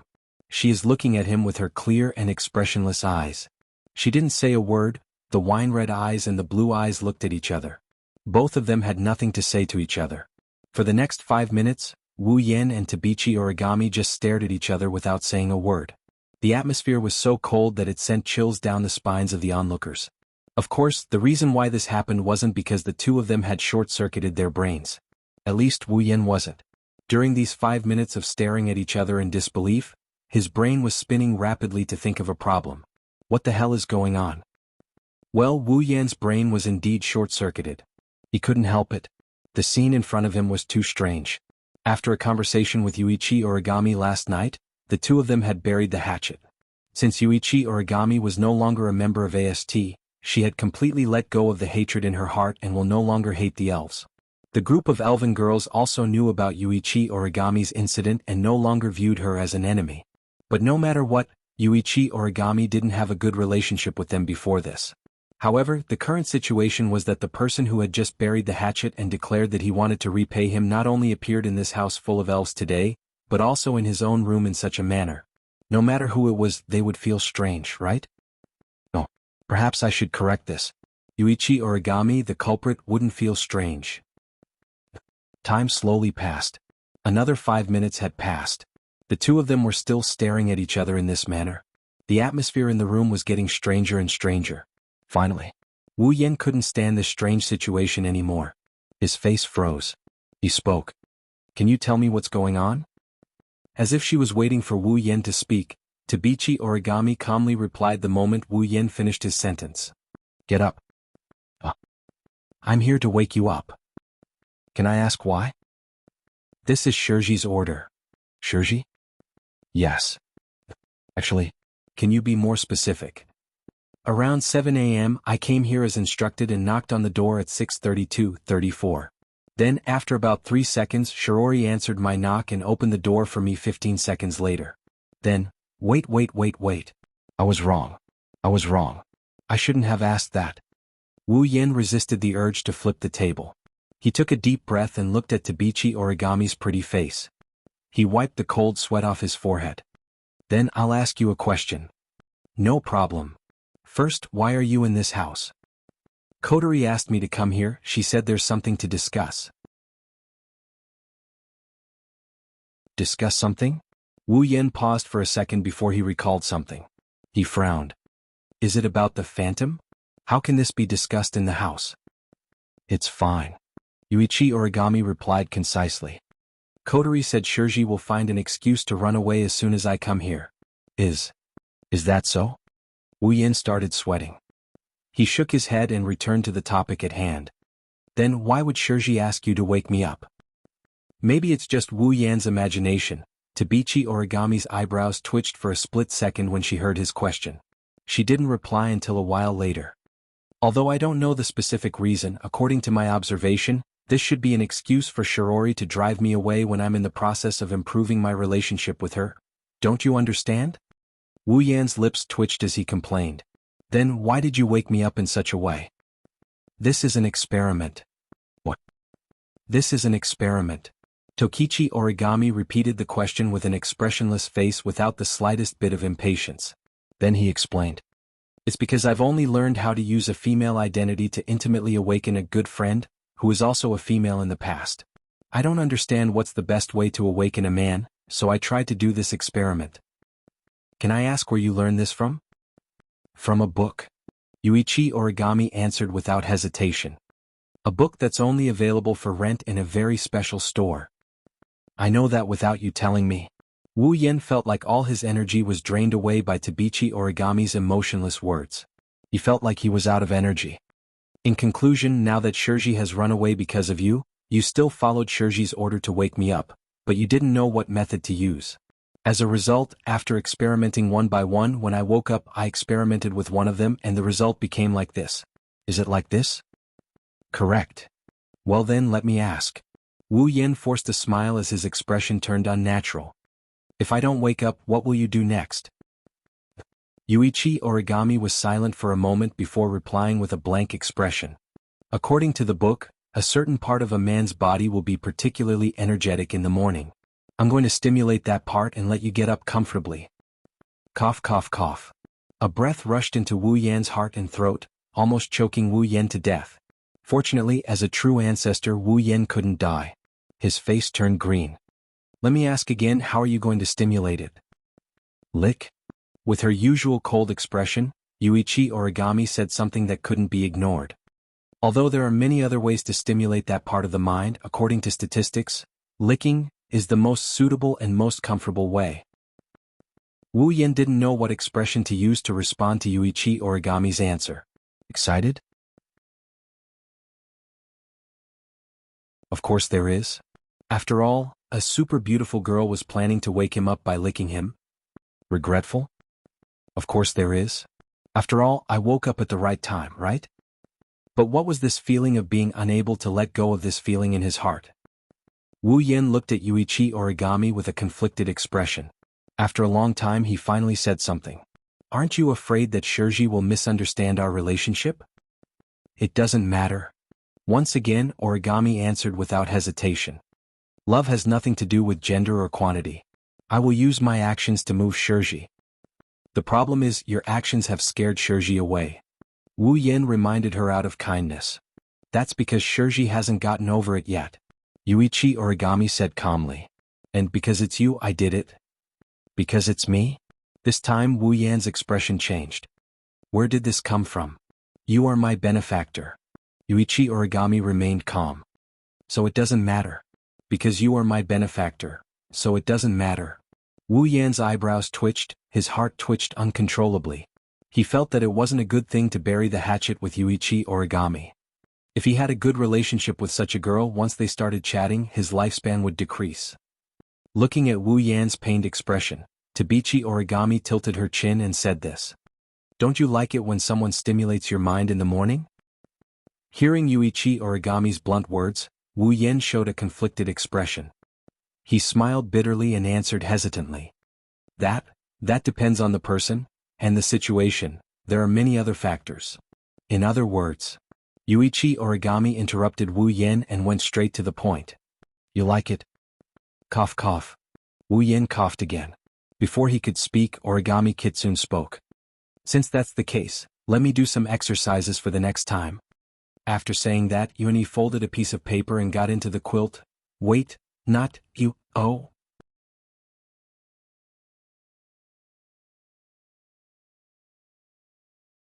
Chapter 1254. Kotori sat on a sofa in the living room. She glanced at Tabichi Origami, who is sitting opposite her with an unapproachable expression. Then she looked at Wu Yan, who is sitting on the sofa beside them. Wu Yan looked like he's in a trance. She frowned. Did something happen between the two of you just now? Or did I miss something? Wu Yan and Tabichi Origami's eyelids twitched. One shook his head while the other remained expressionless, as if he couldn't be bothered to explain himself. Kotori narrowed her eyes and snorted. Forget it, I'm too lazy to care about what you guys did just now. Pulling out a small notebook and a pen from her pocket, Kotori twisted the pen tip and opened the notebook. Her expression turned serious. Then it's time for us to start the question and answer session. About the phantom. Phantom. Tabichi Origami raised her eyebrows and looked at Kotori. The phantom you're talking about is the one who appeared in front of me the other day. The one who was covered in mosaics and whose body and voice couldn't be seen, right? Yes. That's right. Kotori perked up. That day, Phantom took the initiative to come into contact with you. Until he was defeated by his brother, there was a period of time. You two must have had a conversation, right? Kotori stared at Tabichi Origami. I want to know the content of that conversation. Kotori added solemnly. Everything. Hearing this, Yuichi Origami raised her eyebrows for a moment. She immediately lowered her head and pondered for a while. While recalling the contact with the phantom that day, she slowly simulated the entire process and conversation. She used to be a member of AST. Due to Tabichi Origami's personality, her explanation of the encounter with Phantom was concise and accurate.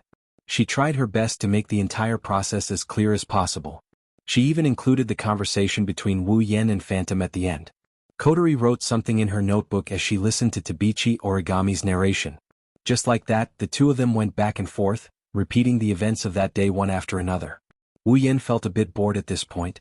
Just like Kotori said, Shirori found an excuse when Tabichi Origami came to visit. They escaped from the house and brought all the elven girls with them. Now only the three of them were left in the Five River House. Ignoring Wu Yan, Kotori and Tabichi Origami continued their investigation of the phantom. As time went by, the investigation was completed. However, the frown on the two girls' faces deepened as the investigation progressed. First, we induced the phantom with language, then we gave the spirit crystal. Kotori tapped the notebook in her hand and said with displeasure, That's basically the same as when I was with Meijio. It's useless to investigate like this. I told you to ignore the phantom for now, but you just had to look into it. Wu Yan mocked her in a sarcastic tone. See, we didn't get anything in the end, right? Don't talk like it has nothing to do with you. Kotori raised her eyebrows and yelled at Wu Yan. If you hadn't let Phantom go, we would have been able to get more information. We might have even been able to find out the real identity of Phantom. I don't think so. Wu Yan pursed his lips. Although I don't know exactly how strong that Phantom is, since she was able to hide her existence when I didn't pay attention to the surroundings, silently contacted Origami Kyuchi, and even had a conversation with it. In the end, if it weren't for her carelessness, I might not have noticed her appearance until the end. Just this hidden ability alone is enough to make our gains close to zero. Wu Yan narrowed his eyes and his lips curled into a grin. I think, unless Phantom comes to us herself and makes contact with us, with her cautious attitude and unusual concealment ability, it'll be difficult to find her. I feel like the Phantom has been watching us from the dark. Kotori bit the lollipop in her mouth and clicked her tongue. The more compatible the target of the spirit crystal is with the spirit crystal, the more powerful the spirit crystal will be after it is transformed into a spirit crystal. In other words, before the spirit crystal was given to me, Meijyo and Kite Origami, Phantom already had a certain understanding of us and had been paying attention to us in a certain way, right? Kotori subconsciously looked around and her red eyes flashed. Could it be that the Phantom has been with us all this time? Hearing this, the atmosphere at the scene suddenly became silent. Around us. Wu Yin sighed. That's not impossible. After all, I wouldn't be able to discover her if I didn't pay special attention to her. In other words, it's possible? Kotori's eyes lit up, she smiled mischievously. Come to think of it, the spirit crystal that Phantom intends to give to Origami-Kwan is in our hands. She's paying attention to us from all around. It's not impossible for her to steal it when we're careless. Speaking of which, we haven't investigated the spirit crystal yet. Kotori looked at Wu Yen. Where's the spirit crystal? Oh, it's with me. Wu Yen stretched his hand out as if he was trying to find something on his body. Before he could put his hand into his pocket, Tabichi Origami opened her hand with a cold voice. In his hand, the spirit crystal, that originally belonged to Origami Kitaichi, was releasing a bright white light. You. Wu Yen looked at the spirit crystal in Tabichi Origami's hand in shock. When did you take it? This morning. Tabichi Origami said calmly. I found it in your pocket. Pocket. Kotori was stunned, she glared at Wu Yen. You put something so important in your pocket? Ahaha. Wu Yen quickly laughed and shrugged his shoulders. I studied it last night, I was too sleepy so I just stuffed it in my pocket. You. Kotori glared at Wu Yen and turned away. She looked at Tabichi Origami with a sour expression. Forget about him. He's just a freak. Nothing will happen to him. But how can you casually come into contact with spirit crystals? This is something that will turn you into a fairy the moment you touch it, you know? I guessed a little. Kotori's expression darkened, but Tabichi Origami remained expressionless and raised her hand. That's why I didn't touch it. Wu Yen and Kotori were stunned. They noticed there was a layer of green light between Tabichi Origami's hand and the spirit crystal. Is this a domain of will? Kotori's expression improved, but she still rolled her eyes at Tabichi Origami. Even if there's a territory, you can't touch it. What if you accidentally turn into a spirit? Tabichi Origami didn't answer. She looked at the spirit crystal in her hand and glanced at Wu Yen. She seemed to be thinking about something. Beep beep beep. Suddenly, an alarm sound came from Kotori's radio. Before Kotori could react, an anxious voice came from the radio. Commander. This is bad. Elaine? Mira? Methers escaped. What did you say? Kotori exclaimed.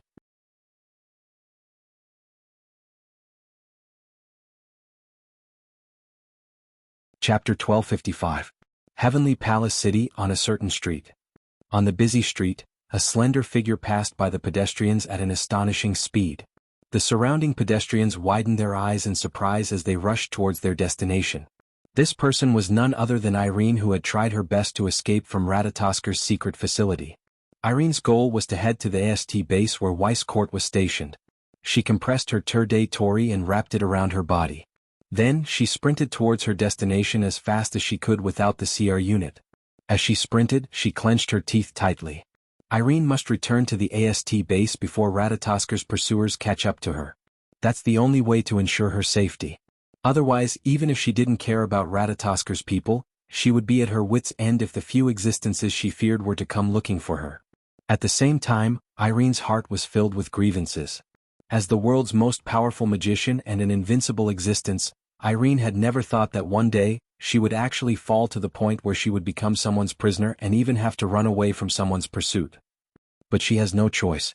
Among the existences that Alice sees as enemies, there are some that she has no choice but to fear. Itsuka Shido. Natsuki Minamiya. Itsuka Kotori. The three of them had once defeated her without any injuries. With Irene's strength, there was no way she could resist them. Irene can only endure the aggrieved and humiliated feeling in her heart.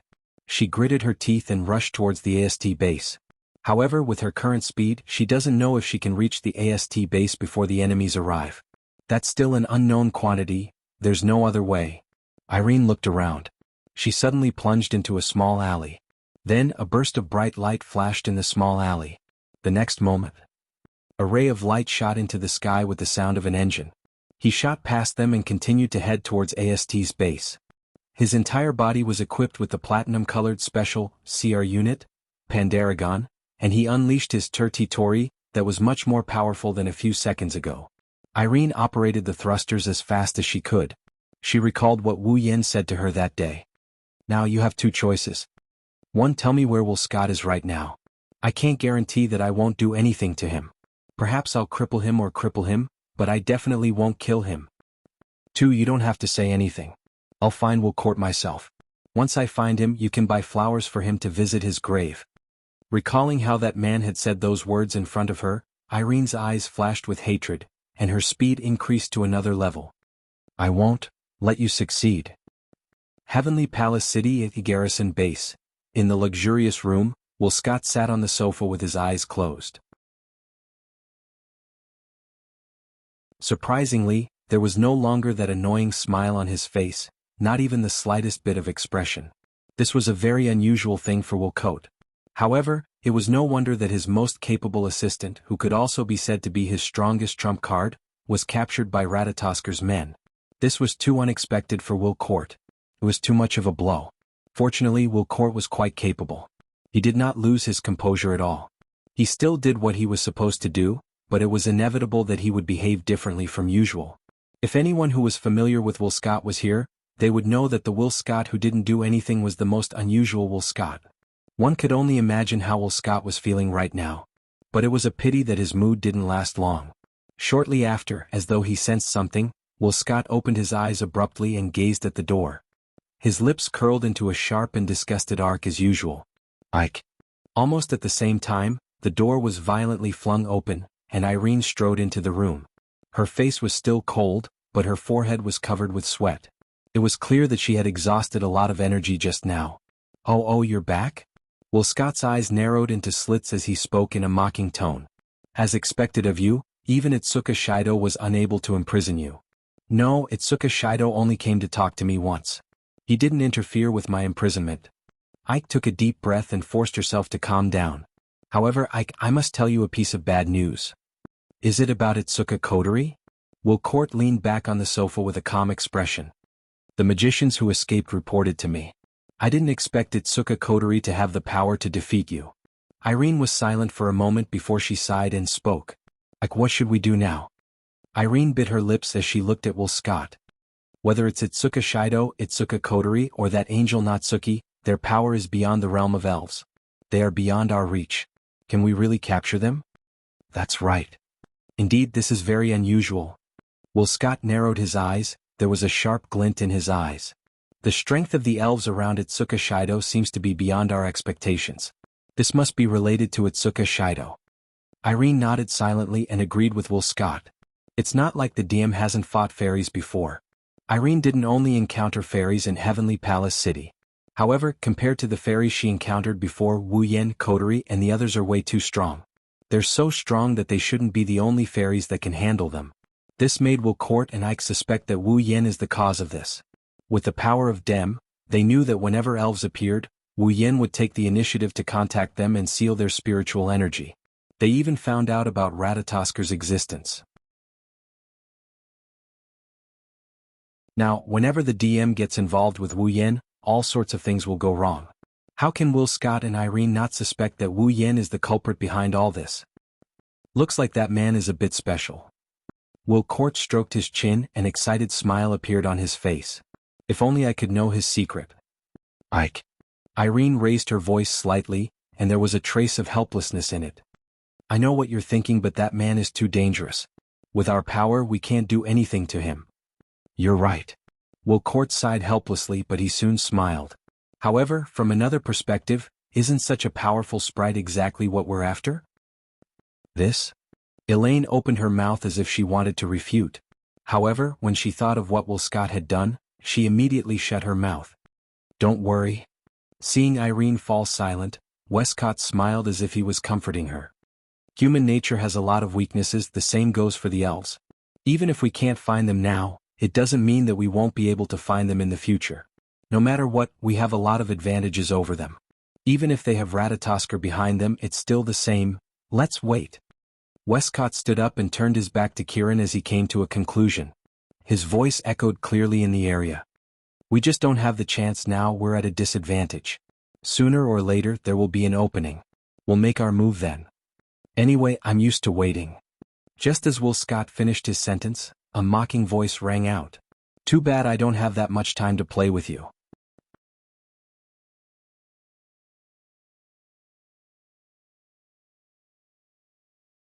Chapter 1256. Too bad I don't have that much time to play with you. A nightmarish voice drowned out Will Scott's words and reverberated in the luxurious room. Hearing this voice, Westcott's eyes turned cold and Irene's pupils shrank. The two of them turned their heads and looked at the source of the voice. Then their expressions changed. Wu Yin was standing at the entrance of the room. He was wearing a black shirt, black pants and a black jacket. He had black hair and red eyes. His arms were crossed in front of his chest. He had an inexplicable smile on his face. Irene was expressionless. Her shoulder-length hair fluttered even though there was no wind. The temperature in the room dropped to freezing point. Irene. Irene was the first to react. She leaped up and arrived in front of Will Scott. A golden light flashed on her body, and her special CR unit, the Pendaragon, appeared and covered her body. She pulled out the sword-shaped equipment from her back and issued a command in her mind. A laser beam shot out from the handle of the sword-shaped equipment. Irene pointed it at Wu Yin. Her expression was full of vigilance. You? When did you? Don't be nervous. Wu Yin revealed a half-smile that Irene feared the most. He shrugged. I just got here. I have no intention of eavesdropping. Although, I can more or less guess the content of your conversation. Do you think I'll believe you? Irene heard Wu Yan's words. She did not let down her guard. Instead, she glared at him. If you didn't follow me from the beginning, how would you know? How did you know we were here? Irene's eyes widened as she thought of something. Did you guys arrange for me to escape on purpose? To find Irene? Don't think we are as bad-hearted as you damn. Wu Yen looked at Irene with an innocent expression. The corner of his lips slowly curled upwards. Well, anyway, you won't believe me even if I tell you this. You? Irene impulsively grabbed the laser sword in her hand. She wanted to rush to Wu Yen, but she was stopped by a hand on her shoulder. Calm down. Irene, you are losing your composure. Will Scott patted Irene's shoulder and he looked at Tabichi Origami, who was standing beside Wu Yen. He helplessly smiled. I think the reason why Taoist Monarch Scholar is here should be because of Origami Crane, right? Irene. Irene? Irene was stunned for a moment before she remembered. As a member of AST, not only did Tokichi Origami know that they were in AST's base, but she had also come here to meet Westcott because of the video. Naturally, he would also know where Will Scott and Irene were. Kite Origami. Irene's expression darkened. Her gaze towards Kite Origami turned dangerous. I didn't expect you to be someone who bites the hand that feeds you. I've gained power. Although it's because of your help, I've also paid the price. You've also used me once. Yuichi Origami replied expressionlessly. From the very beginning, we were never on the same side. Weren't on the same side? Irene stared at Tokichi Origami's cold face. Aren't you from Esti? Don't you hate elves the most? Isn't the person next to you the one who killed your parents? No, you're wrong. Yuichi Origami's eyes released a cold light. He's my benefactor. Benefactor? This time it wasn't just Irene who was stunned. Even Will Scott was stunned. Benefactor? Isn't he the one who killed her parents? How did he become her benefactor? Looking at Tokichi Origami's beautiful face, whose expression and emotions could not be read at all, Will Scott and Irene frowned. They couldn't figure it out. It's not their fault. After all, they saw the video of Wu Yen killing Irene's parents. It's natural for them to react this way. Looks like something out of our expectations happened again. Will Scott looked at Tabichi Origami for a long time before he looked at Wu Yen. He shrugged without a hint of nervousness. Taoist Lord, sure, you're really special. It would be great if we could be friends. I'm sorry. Wu Yen smiled meaningfully. The first time we met, you threatened to attack the people around me. I intimidated you. The second time we met, you did attack me and I destroyed one of your branches. The third time we've met, which is now, you've once again attacked the people around me, and I've once again come knocking on your door. The 3 times we met plus our identities. Wu Yen shook his head and sighed. Do you think it's possible for us to be friends? Of course. Of course. Will Scott spread out his hands with a friendly smile on his face. As long as you're willing, we can be friends at any time. No matter what you want, I'll satisfy you. Wu Yen couldn't help but laugh when he heard Will Scott's words. Ah. I didn't expect the executive director of DM to say something like this at a time like this. Should I say as expected of a villain? Or should I call you a pig? Ignoring Irene's angry glare, Wu Yen rubbed his stomach that's starting to hurt from all the laughing. His smiling eyes are like knives cutting through Will Scott and Irene. If you're trying to stall for time so that the people from AST and DM can come and support you, then don't waste your time. The moment I entered this place, I've already set up a barrier around this place. Both Scott and Irene's expressions changed. Wu Yen mocked them. Do you understand now? In other words, even if I kill all of you here, no one will know about it until it's over. Buzz. Irene unleashed her Turde Tori to envelop Will Scott. At the same time, she stomped on the ground and charged towards Wu Yen. Run. Irene controlled her Turde Tori to send Will Scott away while she swung her laser lightsaber towards Wu Yan's neck. Clang, however, the laser lightsaber collided with another laser lightsaber before it could hit Wu Yan's neck. The crisp sound of weapons clashing against each other caused a sonic boom that blew at Irene's blonde hair. It also blew away the cold expression hidden behind her short white hair. Irene's pretty face turned grave as she looked at Toichi Origami, who was holding a laser lightsaber and fighting against her. Toichi Origami was equipped with the sister machine Mordred, that was very similar to her Pandaragon in terms of appearance and performance. She would never have thought that at this critical moment, the person she would be facing was actually the controller of her own personal cryo unit. Origami Kitsune. Irene said coldly. Do you think you're my opponent? Irene. I don't need to be your opponent. Origami Kitsune raised her head slightly. She gripped her lightsaber and rubbed it against Irene's lightsaber, causing sparks to fly. I just need to achieve my goal. Achieve my goal? Irene frowned and her expression changed. She abruptly turned around and looked behind her. What she saw made her expression change drastically. In the middle of the luxurious room, Wilcott's Turti Tori had disappeared without him noticing, but his body was still floating in midair. It wasn't because Will Scott also had extraordinary strength, but because a hand that was disproportionate to Will Scott's body was tightly gripping his neck and lifting him up into the air. He was struggling with a painful expression. The one who grabbed Will Scott by the neck and watched him struggle in pain is Wu Yen, the one who was supposed to be Irene's target. Irene couldn't hide the shock in her heart and exclaimed without thinking.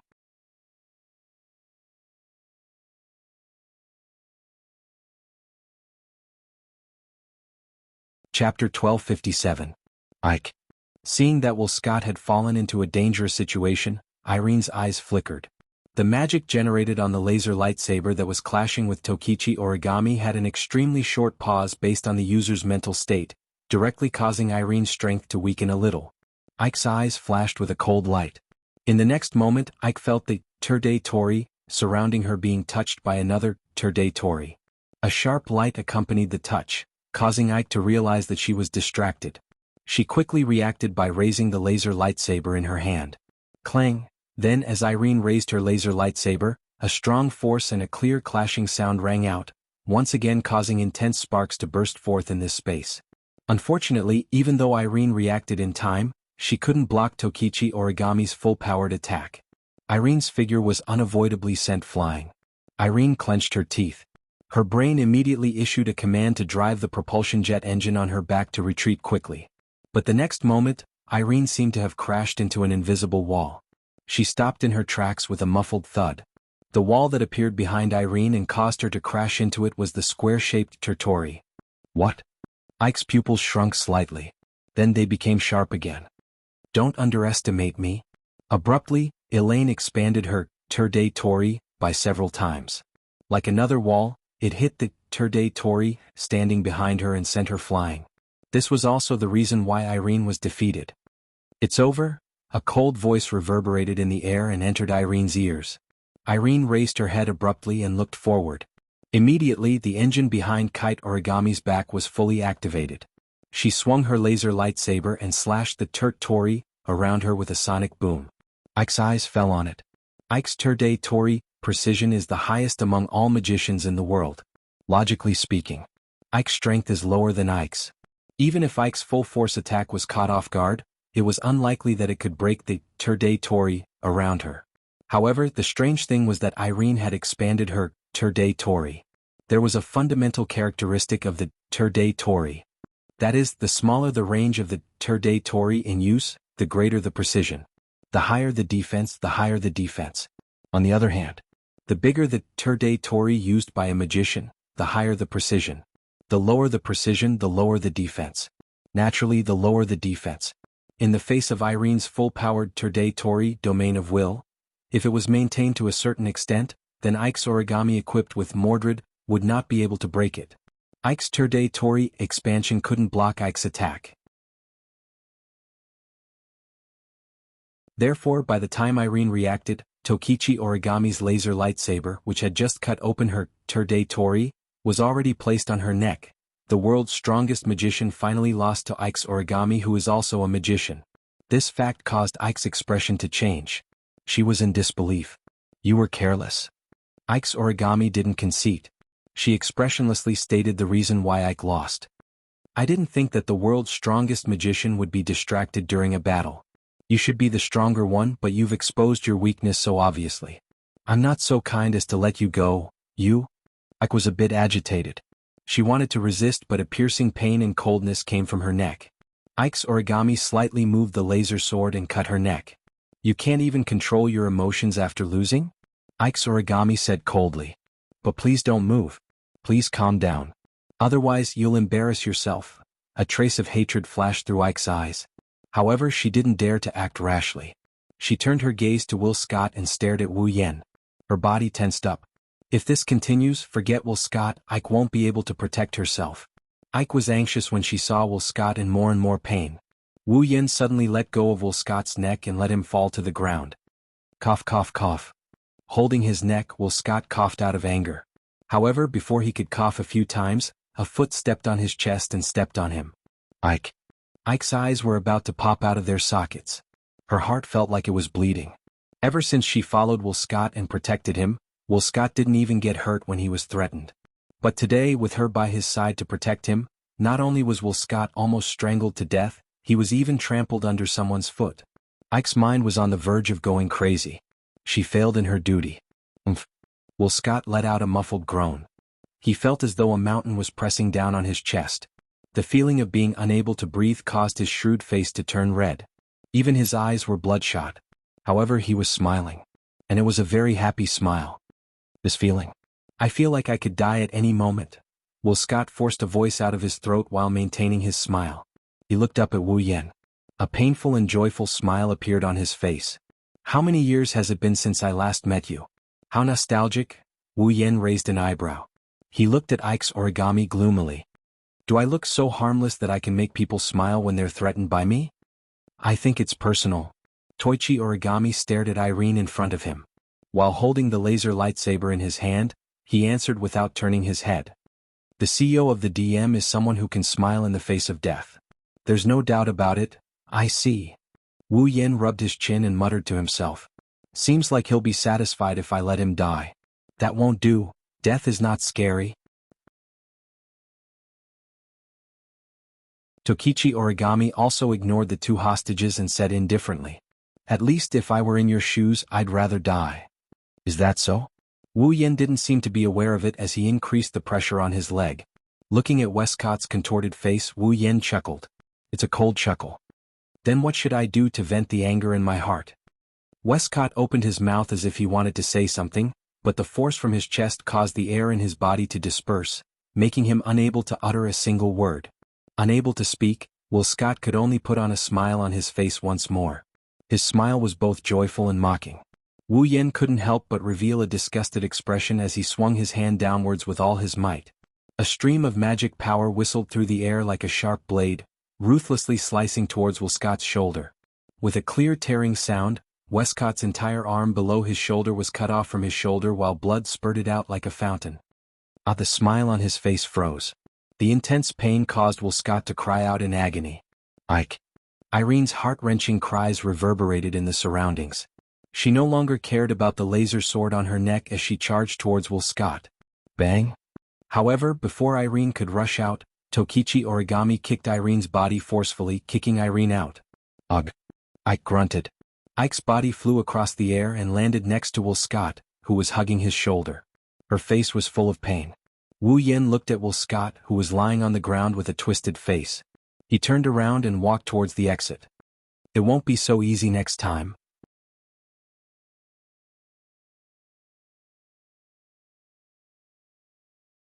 Chapter 1258. Like a loyal guard, almost as soon as Wu Yen left, Yuichi Origami followed behind him without saying a word. The two of them walked along the corridor of AST's base as if they were entering a deserted area. They didn't hide, nor did they sneak around. Instead, they walked openly. To be more precise, Yuichi Origami was just following Wu Yen. After all, Wu Yen had directly used spatial transference to bring Origami Kitsune to where Will Scott and Irene were. Since Wu Yen didn't plan on using spatial transference to leave this place, Origami Kitsune could only follow. Although Tokichi Origami felt that AST might have become her enemy, since Wu Yen was AST's enemy, Tokichi Origami decided to follow Wu Yen for the rest of her life to repay the kindness of being reborn. This was the Origami Kite. He could lead a twisted life because of hatred, but he could also become the enemy of the whole world because of a favor. It didn't matter if Kite Origami was honest, reckless, or even stubborn, Kite Origami would probably accept it expressionlessly as usual. Who asked her to be such an extreme person? Of course, the current Origami Kite was undoubtedly many times brighter than before. However, there were some things Kite Origami still doesn't understand. Is that okay? Following behind Wu Yen, Yuichi Origami suddenly spoke.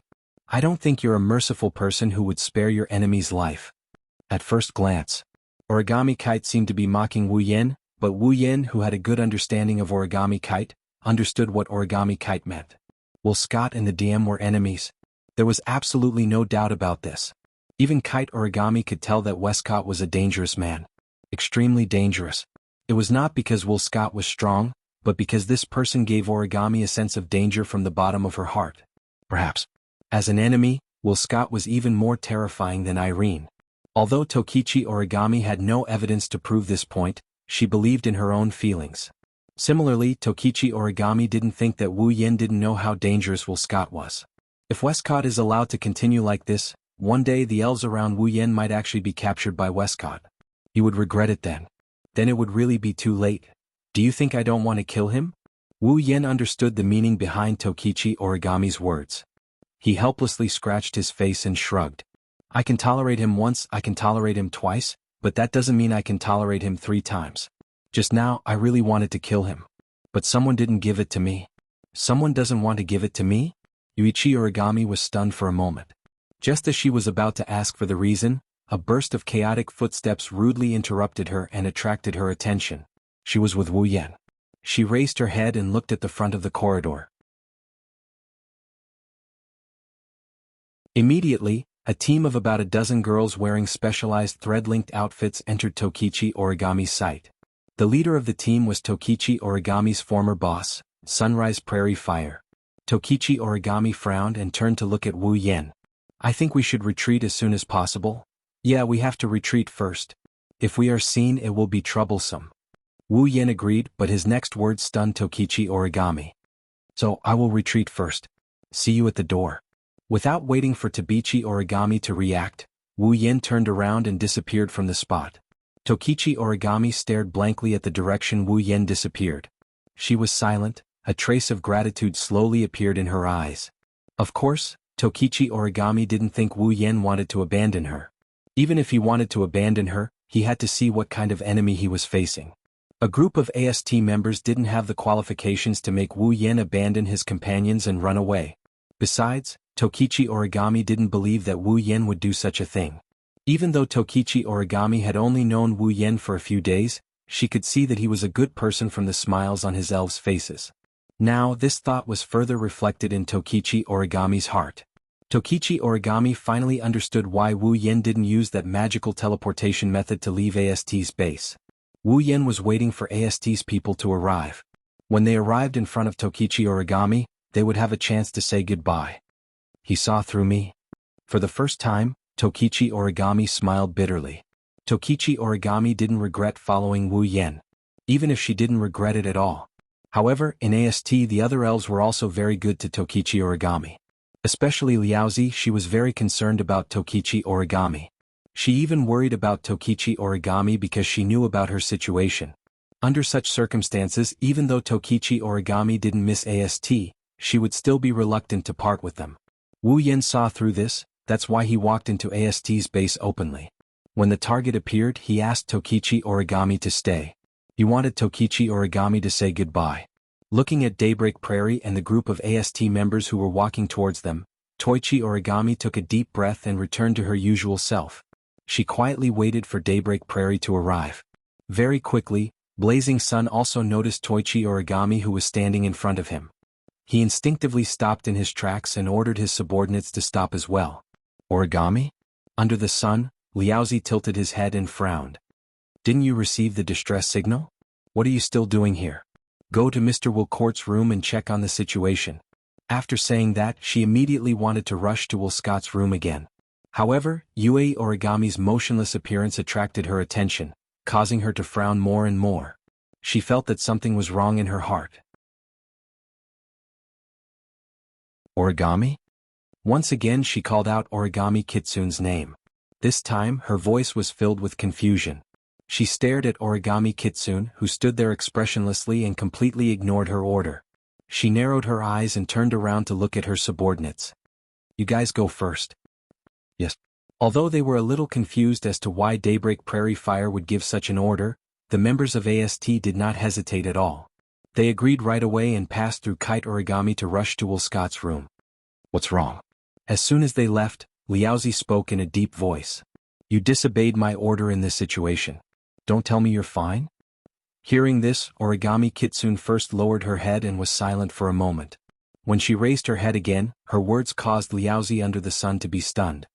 I'm leaving ST. What did you say? Under the sun, Liaozi didn't seem to believe the words that entered his ears. He widened his eyes in shock and cried out involuntarily. You're leaving AST. Tokichi Origami changed her simple actions and used slow and firm movements. She nodded heavily and told Liaozi the truth of her words. Liaozi stared blankly at Tokichi Origami. When she came back to her senses, she became anxious. What? Why do you want to leave AST? Did something happen? A lot of things have happened. Origami Kitaichi shook her head gently. Her short white hair swayed with her movements. Origami Kitaichi looked as if she could disappear from the sight of a blazing sun at any moment. She was full of illusions. I'm here to say goodbye to you. Do you know what you're talking about?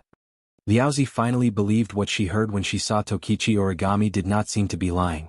Her expression turned ugly. Clearly, Liaozi under the sun would not agree to Origami leaving AST. Of course, this was because Liaozi cared about Tokichi Origami. Because Daybreak Prairie Fire knew what would happen to Origami Kitsune, who suggested leaving AST.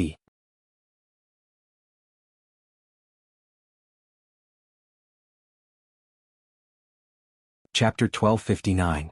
ST was the Elven Army. It was a special force that specialized in killing the elves. In order to deal with the elves that could threaten the world with their very existence, AST was granted the right to use the Manifestation Device and CR Unit, allowing the members of AST to transform into superhuman magicians to face off against the powerful elves. Every member of AST was carefully selected from the masses. They were special members who had the talent to become magicians. After going through training and tests, they were confirmed to be proficient in controlling CR Unit. Only then could they join AST. After all, if they couldn't control the CR Unit, how could they fight against the elves? As for those who didn't join the AST and become a member of the Magician Army, their memories must be erased with the display device so that they would forget everything about the AST and the display device and return to the life of a normal person. AST, the display device, and the elves were secrets that couldn't be revealed to the common people. Otherwise, it would bring chaos to the world. Therefore, AST wasn't something that could be easily joined. Naturally, Origami couldn't leave just because she wanted to. Of course, Origami could raise her request to the higher-ups of AST. Would not force Tabichi Origami to stay even though a good magician was hard to come by. However, AST wasn't a black-hearted company like Diem. It was a legitimate self-defense force of the country. They wouldn't force anyone to leave. However, once Toichi Origami requested to withdraw from AST and received approval, the people of AST would erase Toichi Origami's memory of AST and the display device, as part of their obligation. They would let her return to her normal life. In other words, not only would Origami Kite have to forget everything about the display device, he would also forget everything that happened in the AST, including her former companions and her boss, Sunrise Prairie Fire. By then, Origami would be the captain of the Elven army who could only operate in the dark, while Sunrise Prairie Fire would be a normal citizen of Heavenly Palace City. Origami and Sunrise Prairie Fire would never cross paths again. So, after coming to the conclusion that Origami wasn't joking, Sunrise Prairie Fire's expression turned ugly. Because when Origami Koichi said this sentence, it was no different from breaking off all ties with her forever. Are you serious? Sunrise Prairie Fire stared at Origami with a solemn expression. You should know that once you leave AST, your memories will be erased, right? You don't have to worry about that. Origami gave the most concise answer to Sunrise Prairie Fire's threatening words. My memories won't be erased. What do you mean? Sunrise Prairie Fire frowned at first. Then she thought of something and showed an expression of disbelief. Are you planning to go against AST system and escape? Hearing Daybreak Prairie Fire's words, Origami Kite was speechless. From a certain point of view, Kite Origami was indeed trying to resist the AST system and escape while retaining his memory.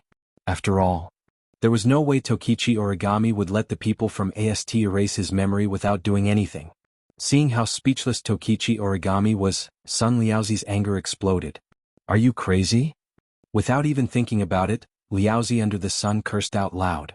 You'll be wanted by the self-defense force. Do you want to live like a fugitive? You don't have to worry about that. Origami looked at Sunrise Prairie Fire. Someone will help me. It won't affect my life. Someone will help you? Sun Liaozi looked as though he was unable to let go of this matter. I think you're crazy. Did someone instigate you to do this?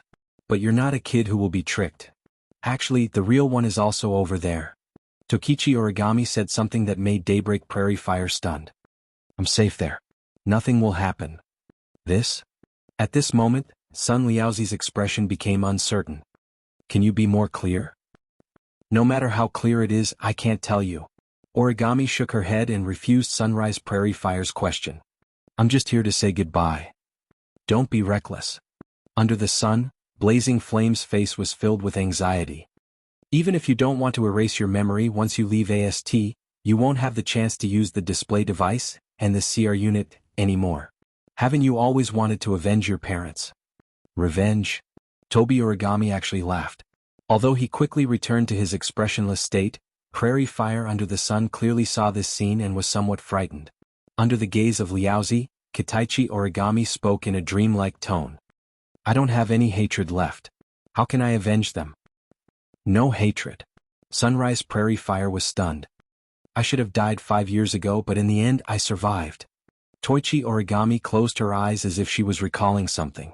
Her cold voice echoed in the air. I once thought of committing suicide. I wanted to leave this world with my parents, but I met her. Shiori's figure appeared in her mind, and Tabichi Origami's tone softened. She gave me a glimmer of hope at that time. She also became the final destination of my soul. She allowed me to maintain myself and not fall. She allowed me to continue living. Meeting her can be said to be the luckiest thing in my life. She slowly opened her eyes. At this moment, Yuichi Origami's eyes flashed with a bright color that even Liaozi under the sun would be shocked. She had never seen such a color in Yuichi Origami's eyes before. That's the hope for the future. That's the hope for life. This was something that the previous Origami Kite definitely did not have. Originally, I thought that Shiori would be the last light in my life, but God sent her to my side again. Her eyes were filled with an unbelievable radiance. Kyuichi Origami's cold doll-like face actually showed signs of thawing. If Shirji brings me the longing for life and the extravagant hope to live on, then Shirdao brings me a reborn life and a bright future. I don't want to leave Shirori and I can't leave Shido. Tabichi Origami's expression became firm. So, in order to stay by their side, I will leave AST. You. Sunrise Prairie Fire had mixed feelings. She was happy but also depressed. She was happy because Origami was no longer as lifeless as before. She was showing signs of life. She was depressed because from Origami's words and actions, Sunrise Prairie Fire understood that she couldn't stop her. Although I don't know what happened and it does seem to be a good thing for you, do you have to leave AST? Under the sun, Liaozi tried to mediate the situation unwillingly. Staying with them shouldn't conflict with staying in AST, right? No. No. Origami answered without hesitation. ST is an army against the elves. It only exists to kill the elves. I can no longer attack the elves, so it's impossible for me to stay in this. Can no longer attack fairies. Sun Liaozi was shocked and said in disbelief, the elves are the gods of destruction who bring disaster to the world. They are an existence that will endanger the world. For the safety of the world, shouldn't we stand up? I know. Origami looked straight at Sunrise Prairie Fire. But my position has changed. I won't change it again. Origami you. Sunrise Prairie Fire's expression changed. Finally, it turned into unwillingness. Is there no room for negotiation? No. Origami didn't answer. She walked past Sunrise Prairie Fire and walked forward. She silently told Sunrise Prairie Fire the answer. Sunrise Prairie Fire lowered her head. After a long time she sighed. Forget it. I hope you can live a good life in the future. Tokichi Origami stopped, turned around and bowed to blazing under the sun. Soon after he stepped forward and left the scene. Sunrise Prairie Fire looked in the direction Origami left. After a long time.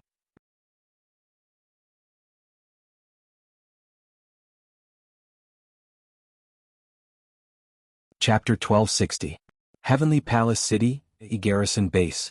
At the entrance, a figure suddenly appeared without any warning. The coat on his body swayed in an arc as he appeared, and then gently floated down, appearing extremely casual. He glanced at the entrance of AST's base and then looked around. He took out his phone from his pocket. He didn't dial any number nor did he call anyone. He pressed the call button and put the phone to his ear. He then waited in silence. Not long after, a line was connected to Wu Yan's phone. Along with it came a voice filled with vicissitudes of life. Should I call you Sherdao-kun? Or should I call you Wu Yan-kun? I don't have any particular requests. Either way, it's my current status. Wu Yan shrugged and sighed. He then said to the phone in an exasperated tone. And then? Don't you have anything else to say? You specifically told Coterie to tell me not to kill Will Scott. You even told me not to kill Irene. If you don't have a good reason, I'll lose my temper, Woodman-sama. As for the reason. On the other side of the phone, Woodman let out a long sigh as if he was pondering. Then he spoke in a mocking tone. There are rational reasons and emotional reasons. Which one do you want to hear? Upper echelons like you treat hostile forces? How could there be such a sentimental reason? Wu Yan raised an eyebrow. Then I'd like to hear. Due to various reasons, Will Scott can't die yet. Woodman answered. That's the rational reason. I'm asking about emotional reasons. Wu Yan's eyebrows twitched as he rubbed his forehead. I say, Woodman-sama, you're not purposely making fun of me, are you? No, I'm serious. Wu Yan heard Woodman's solemn voice. You'll know the specific reason in the future. Some of what Will Scott is doing is actually beneficial to us. Is that why you want me to keep him alive? As expected of the leaders of the top forces.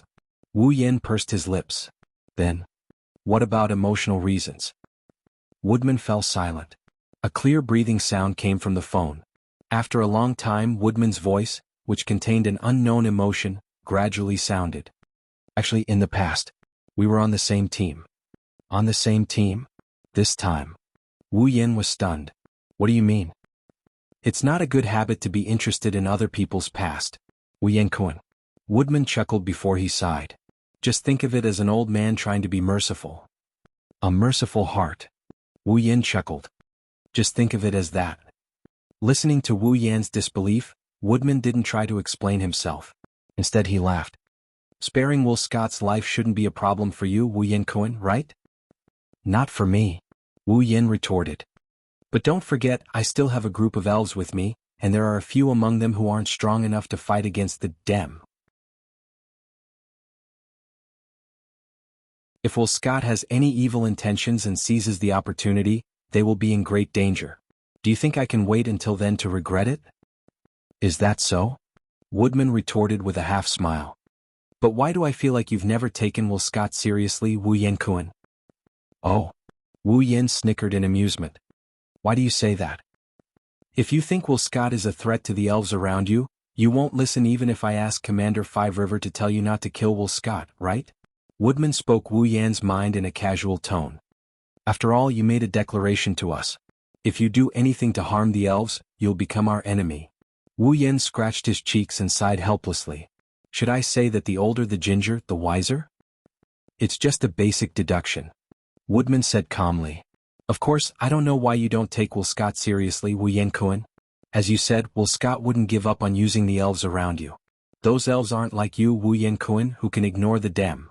So, what makes you so confident, Wu Yan Kuan? Woodman's voice became curious. I'm curious. Then I will use a phrase from you as well. Wu Yan held the phone with his other hand and he grinned while squinting his eyes. You'll find out the specifics in the future.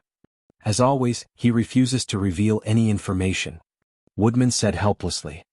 Young man, being too mysterious isn't a good thing. Well, it's troublesome to explain anyway. Wu Yan shrugged. I can only say that the elves can't ignore dem now, but that doesn't mean they can't in the future. That's right. They can't now, but that doesn't mean they can't in the future.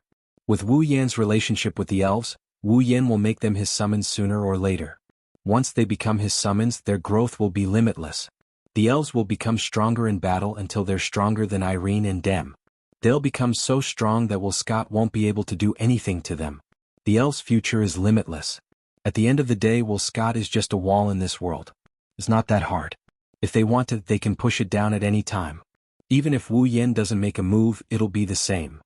Perhaps it should be said that with Will Scott, the dem would not give up on the opportunity to come to them. At that time, they would all become stepping stones for the growth of the elves, providing the elves with the experience to become stronger and becoming complete fertilizers. Unfortunately, Woodman wouldn't understand all of this, okay? Wu Yan was the one who didn't believe Woodman before, but now it's Woodman's turn to not believe Wu Yan's words. He changed the topic perfunctorily. The display device Wu Yan Kuan asked us to make is almost complete. I think it will be finished soon. I will come back and nag you again when the time comes. Wu Yan's spirit was lifted. He laughed from the bottom of his heart. Then I'll have to trouble you. We'll do what we promised. Plus, the budget Wu Yan Kuan left for us is still quite good for us. Woodman casually gave a reason. Well then, I look forward to our next meeting. That's it then. Not wasting any more time on idle chatter, he hung up the phone decisively. Looking at the phone, he curled his lips again. Sure enough, no matter how kind a person is, they'll still have a cunning side to them when they get older. While he was talking to himself, Tobi Origami walked out from the entrance of AST's base. Under Wu Yan's gaze, she slowly walked up behind him. Her face was still as cold as ever. However, those who were familiar with Yuichi Origami should be able to sense that Yuichi Origami's frosty expression had become much gentler than before. Wu Yan grinned back at her. Everything's done? Tobi Origami nodded faintly and looked at Wu Yan. I won't leave you again. Is that so? Wu Yan was embarrassed and smiled. If you say that, Shirji will definitely misunderstand. It's okay. Tobi Origami's expression was normal. If it's you, it's okay. No, I think they are related somehow. Wu Yan glanced at Tabichi Origami and he cautiously asked her. Don't tell me you're going to learn from Meijio and eat both men and women? Wu Yan immediately regretted asking. Because he clearly saw a flash of light in Tokichi Origami's cold eyes, and the way she looked at him suddenly changed. Looking at Tabichi Origami's eyes, Wu Yan felt a sense of crisis and wanted to retreat. However, Tabichi Origami grabbed him by the collar and pulled him in front of her. You're not allowed to touch Shirji. You're not allowed to touch Shirji, Tobi Origami declared calmly. As compensation, I can let you trample on me. Cold sweat slid down Wu Yan's forehead.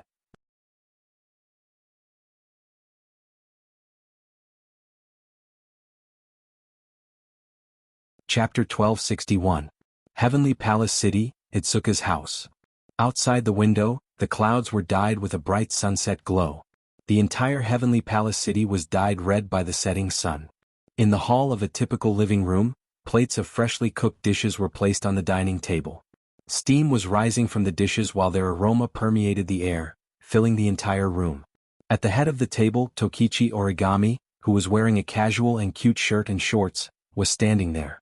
She lowered her head and looked at the delicious dishes on the table that constantly stimulated the tip of her nose. It was as if she couldn't adapt to it. Her beautiful face, which usually didn't have the slightest fluctuation, was now filled with surprise. Of course, Yuichi Origami was not surprised by the smell of the dishes on the table. Just this level alone was not enough to surprise her. What really surprised her was that the people on both sides of the table raised their glasses to her with smiles on their faces and said the same thing in unison. Congratulations. On the left side of the table, Wu Yen, Yagoya, Yuxian, and Mijio stood there. On the right side, Shirori, Kodori, Kurumi, Toka, and Shirori stood there. The people around the table raised their glasses in unison and raised their glasses to Tabichi Origami. Tabichi Origami, who was usually cold, was surprised. See, congratulations? Yuichi Origami's face had a shocked expression that did not match her image. She glanced at everyone around her. Her eyes were filled with confusion. Congratulations? What are they congratulating me for? This is a celebration for you. As though she could see through Toichi Origami's inner thoughts, Kodori, who was by the side, lowered her voice so that Shirori would not notice that she was in commander mode. She explained to Toichi Origami, "It's sister who heard that your parents have been in a vegetative state for 5 years and have just woken up recently, so she took the initiative to help you." Tabichi Origami finally understood what was going on. She put away the shock on her face and returned to her usual expressionless state. He glanced around. She lowered her head and thanked everyone. "Thank you for going through so much trouble for me." Tabichi Origami looked at Shirori. "Thank you too, Shirori. I will remember this." "Well, Origami classmate, you needn't take it to heart. I'm just making the decision as a friend." As if she was trying to explain something, Shirori felt pressured under Tabichi Origami's calm gaze. However, he still smiled. First, he emphasized the word friend, and then shook his head modestly. "Besides, these dishes were all prepared by Shido. I only came up with an idea. If you want to thank me, you should thank Shido." "What are you talking about, Shirji?" Wu Yen looked at Shirji with a faint smile. "You only heard about the Origami parents by accident, but you were so worried that you ran all over the place asking about this and that. When you found out about the Origami family, you immediately decided to hold a celebration banquet. This is the proof that you have always been concerned about the Origami family, isn't it?" Hearing this, Tokichi Origami immediately turned her gaze to Shirji. Her eyes clearly didn't have the slightest ripple, but Shirji felt that the gaze on her body was scorching hot enough to burn the clothes on her body into charcoal. She was so scared that her heart fiercely jumped and she hurriedly laughed. Let's not talk about that anymore. Today is a celebration for Origami classmates' parents.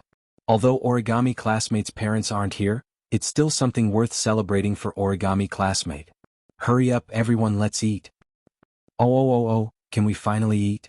Shirori, who had been silently swallowing her saliva, had a bright gleam in her eyes. As soon as she heard Shiori's words, she immediately extended her chopsticks towards the dish. However, her chopsticks were slapped away by another pair of chopsticks. "This is the celebration banquet Shido and Shirji prepared for me." As if declaring her sovereignty, Tabichi Origami changed her gentle temperament and became aggressive. Her gaze was like a knife cutting through Shiori's body. "You should go eat dog food." "Dog food?" Shirori was about to get angry at Tabichi Origami when she heard what Tabichi Origami said. "What is dog food? Is it delicious?" "Dog food. That's the best delicacy in the world. It's also the most suitable existence for you. It's a perfect match for you." Koichi Origami answered without hesitation. "I strongly recommend you eat dog food." "Really?" Shiori's eyes widened as she looked at Wu Yen with excitement. "Shido, I want to eat that, make it for me." "Ahaha." Wu Yen laughed dryly. "I know how to make it, but this is the first time I've been asked to make dog food. It feels wonderful." As it turns out, even though Kite no longer hates the elves, he still needs to make progress in his relationship with 10 fragrances carefully. They are definitely enemies on par with Mikoto and Shokuho Misaki. "Ugh, this is delicious." On the other hand, Meijio had already started eating. She seemed to be enjoying herself. "As expected of my dear, you're so good at cooking." My master's cooking isn't something that mortals can compare to." Next to her, Yajuya continued to work while puffing out her chest proudly. It was as if she had done everything herself. Shixien, on the other hand, turned her head strangely and looked in Meijio's direction. Shixien has always wanted to know why Meijio is here. "Yes, my dear invited me here." Meijio raised her head proudly. It's a celebration, of course the more people there are, the merrier, Sister Meijio. She brought ingredients. Yoshino tugged at Shisien's sleeve and reminded her. Sister Shirori saw the ingredients and thought of holding a celebration. Allah? Kurumi blinked her eyes and put her finger on her cheek, making a cute gesture. So you're saying that Meijio wanted to bring ingredients to our house before we decided to hold a celebration? Yes. What's wrong with that? Meijio looked at Kurumi and said angrily, only you guys get to eat my dear's cooking every day. You're too cunning. I want to try it too. This is already our family's signature dish. Kotori pouted. Outsiders don't have the right to enjoy it. Then it's fine as long as it's someone from your family, right? Meijio wasn't angry, she was happy. She yelled at Wu Yen. Aye, my dear, let me marry you and become a member of your family. Cough, cough. Wu Yen almost spat out the soup in his mouth. He coughed a lot. Shido, I say you should restrain yourself. Shiori's eyes twitched and she glared at Wu Yen. Even if you're a playboy, there should be a limit. Aye. Wu Yan's lips moved, he wanted to explain but Wu Yen didn't. He held it in for a long time but that was all he could say. That's a force majeure. Toka is a force majeure, Tokasaki-san is a force majeure, Yogi Aro and Yushin are also a force majeure, now even Seiyaki-san is a force majeure. Shiori's eyes were filled with disdain. Then who is the next force majeure? Who knows? Well, who knows? Wu Yen rubbed his nose in embarrassment. Maybe it's Kotori. Before he finished, two murderous gazes shot at Wu Yen like arrows. Wu Yen froze. One of them was from Kotori who was pretending to be a good girl. She didn't dare to show her anger. The other one was from Shirori who was glaring at him coldly. Shido? Shirori said with a smile. Don't tell me you want to lay your hands on your own sister? Wu Yan's hair felt numb and like a broken doll. He shook his head with a kacha-kacha sound as if his neck was rusted. That's what he got from her. You lolicon. Wu Yan almost spat out his saliva. Why? Why do you have so many questions when a woman is angry? Shirori fiercely threw out such a sentence. She reached out and grabbed Wu Yen by the collar and pulled him in front of her. Like an angry King Kong, she warned him in a menacing manner. Listen up, it's your business to mess with so many girls, I can't do anything about it. But you're not allowed to lay your hands on Kotori and Yoshino, do you hear me? Wu Yan's face was covered in tears. He wanted to say that a few hours ago, Tashiichi Origami did the same to him, but now she's the one he's not allowed to lay his hands on.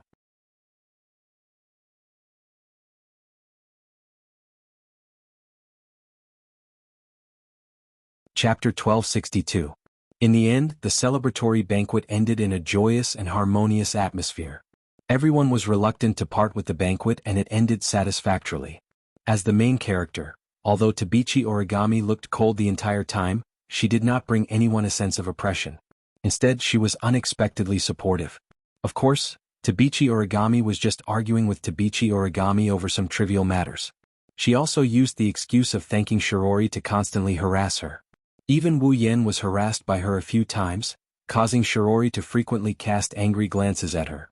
After all, before that, Shirori had just warned Wu Yen not to attack Kotori and Yanai. Now Wu Yen attacked Tabichi Origami, causing Shirori to be angry but she did not dare to say anything. If Shirori were to find out that one of the two targets she warned Wu Yen not to lay his hands on has already been murdered by a certain wolf. Moreover, that person is Shiori's sister in name, Wu Yan's sister in name, would she faint on the spot? In addition to the main character of the celebration banquet, Meijio, who came to Wu Yan's house as a guest, was also very satisfied because she secretly sneaked into Wu Yan's room and observed everything in Wu Yan's room. As for the members of Wu He's house, except for Shirori who had been enduring Tabichi Origami's harassment and Tabichi Origami's provocation, the rest of them also spent the entire banquet happily. Or rather, except for Shirori. Tabichi Origami and Tabichi Origami were also enjoying themselves. Who knows, finally. Because everyone was having too much fun, they forgot the time. When night completely fell, everyone came back to their senses and realized that it was almost dawn. Fortunately, because of the Tianyang festival, the 10 high schools had a long holiday and did not need to go to class tomorrow. It was not bad to play late. However, Tabichi Origami and Meijio used the reason that it's late and it's inconvenient for girls to go home as an excuse and half-forced and half-shamelessly stayed at Wu He's house, preparing to spend the night here. Shirji was also helpless about the two girls' forceful move-in. Originally, she wanted Wu Yen to send Meijio and Yuan E Origami home, but in the end she couldn't resist the two girls' hooligan behavior. When the two super beauties acted shamelessly, the lethality was not ordinary. In the end he could only compromise. However, after compromising, Meijio complained that she wanted to sleep in the same room as Wu Yen, and Tashiichi Origami complained that she wanted to sleep in the same room as Shirori.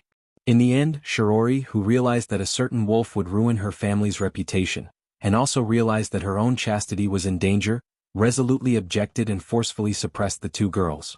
After a period of chaos, the final decision was made. Kotori went to sleep in Shiori's room so that she could make room for Miku and Teruchi to fold paper. He had to make do with it for one night.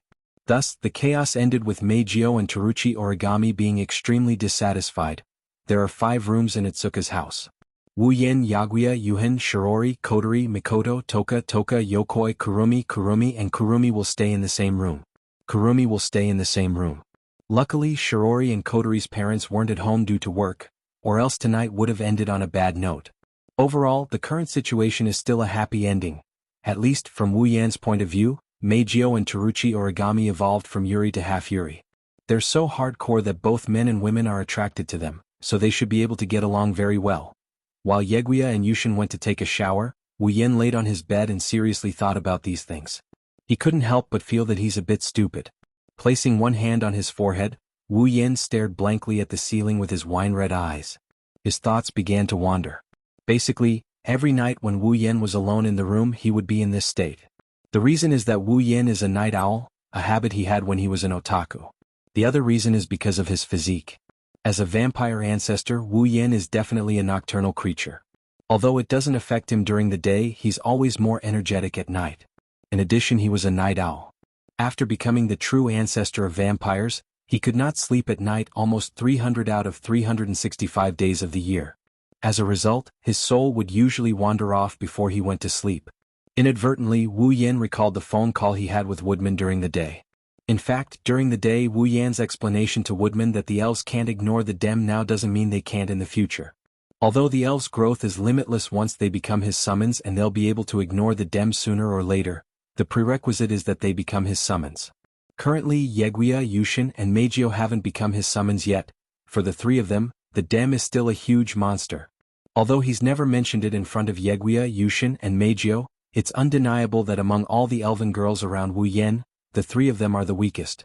Even though Yoshino reached the peak of Tier 8 due to the experience gained from Irene, she can't say for sure that she can beat Irene, but if she's alone she can't do anything to Yoshino. On the other hand, almost all of the girls around Wu Yen are stronger than Yoshino. Even Kinuhata Sai, Frenda, and Takitsubu Riku are stronger than Yoshino because of their experience in the dark. If they can't even beat Yoshino, how can Yaguya, Yushin, and Meijio compare to the dem? Moreover, the dem seems to have some very powerful trump cards. It's possible that even Kurumi, Yoshino, Kotori, and Toka will have a hard time against it. For example, when they attacked the dem's branch last time, if the beam wasn't aimed at Wu Yen but at Kurumi, Yaguya, and Yushin, the result would be terrible. In the end, although the girls' growth is unlimited, they haven't grown to the point where they can ignore the dem, let alone Yaguya, Yushin, and Meijio who haven't become Wu Yan's summons. Thinking about this, Wu Yen, who is lying on the bed, clenched his fists. His main purpose in coming to this world is to obtain the display device that can make his sisters stronger and strengthen the base. Now, Woodman also said that the creation of the display device was almost complete. Then it's not too early for them to leave this world. Isn't it time to explain our situation to Yi Juya and the others? Wu Yen muttered to himself. While he was muttering to himself, the soft sound of the door opening woke him up and attracted his attention. He turned his head and looked at the door carefully. The next moment, the door slowly opened. Through the crack of the door, Meijio, who had a head of shiny violet hair and wore thin pajamas that reached her knees, sneaked into the room like a thief. Her sexy figure was completely exposed. Meijio. Wu Yen was startled. Why are you here? Ah. Meijio didn't expect to be discovered so quickly. She let out a small cry of surprise. After a while, she stuck out her tongue in embarrassment and said coquettishly, I want to sleep in the same room as my darling. Meijio. Wu Yen smiled bitterly. If you sleep in the same room as me, what about Yaguya and Yushin? Mama, why don't I just let Yaguya-chan and Kishina-chan sleep in my room? Meijio tilted her head and she gave Wu Yan a pitiful look. Don't you want to sleep with me, darling? That's not it. Wu Yan's bitter smile deepened and his tone became more earnest. Compared to Yeguya and Yushin, Meijio is more approachable. She'll be more comfortable sleeping with Origami, right? You don't have to worry about that. Meijio smiled. Kenichi doesn't sleep in her room either. Wu Yan was stunned. Then where is she going to sleep? She's going to sleep with Shirori. Meijio betrayed her teammate without hesitation. We agreed that I'll do the night attack, darling. She'll do the night attack on Shirori. Wu Yan was speechless.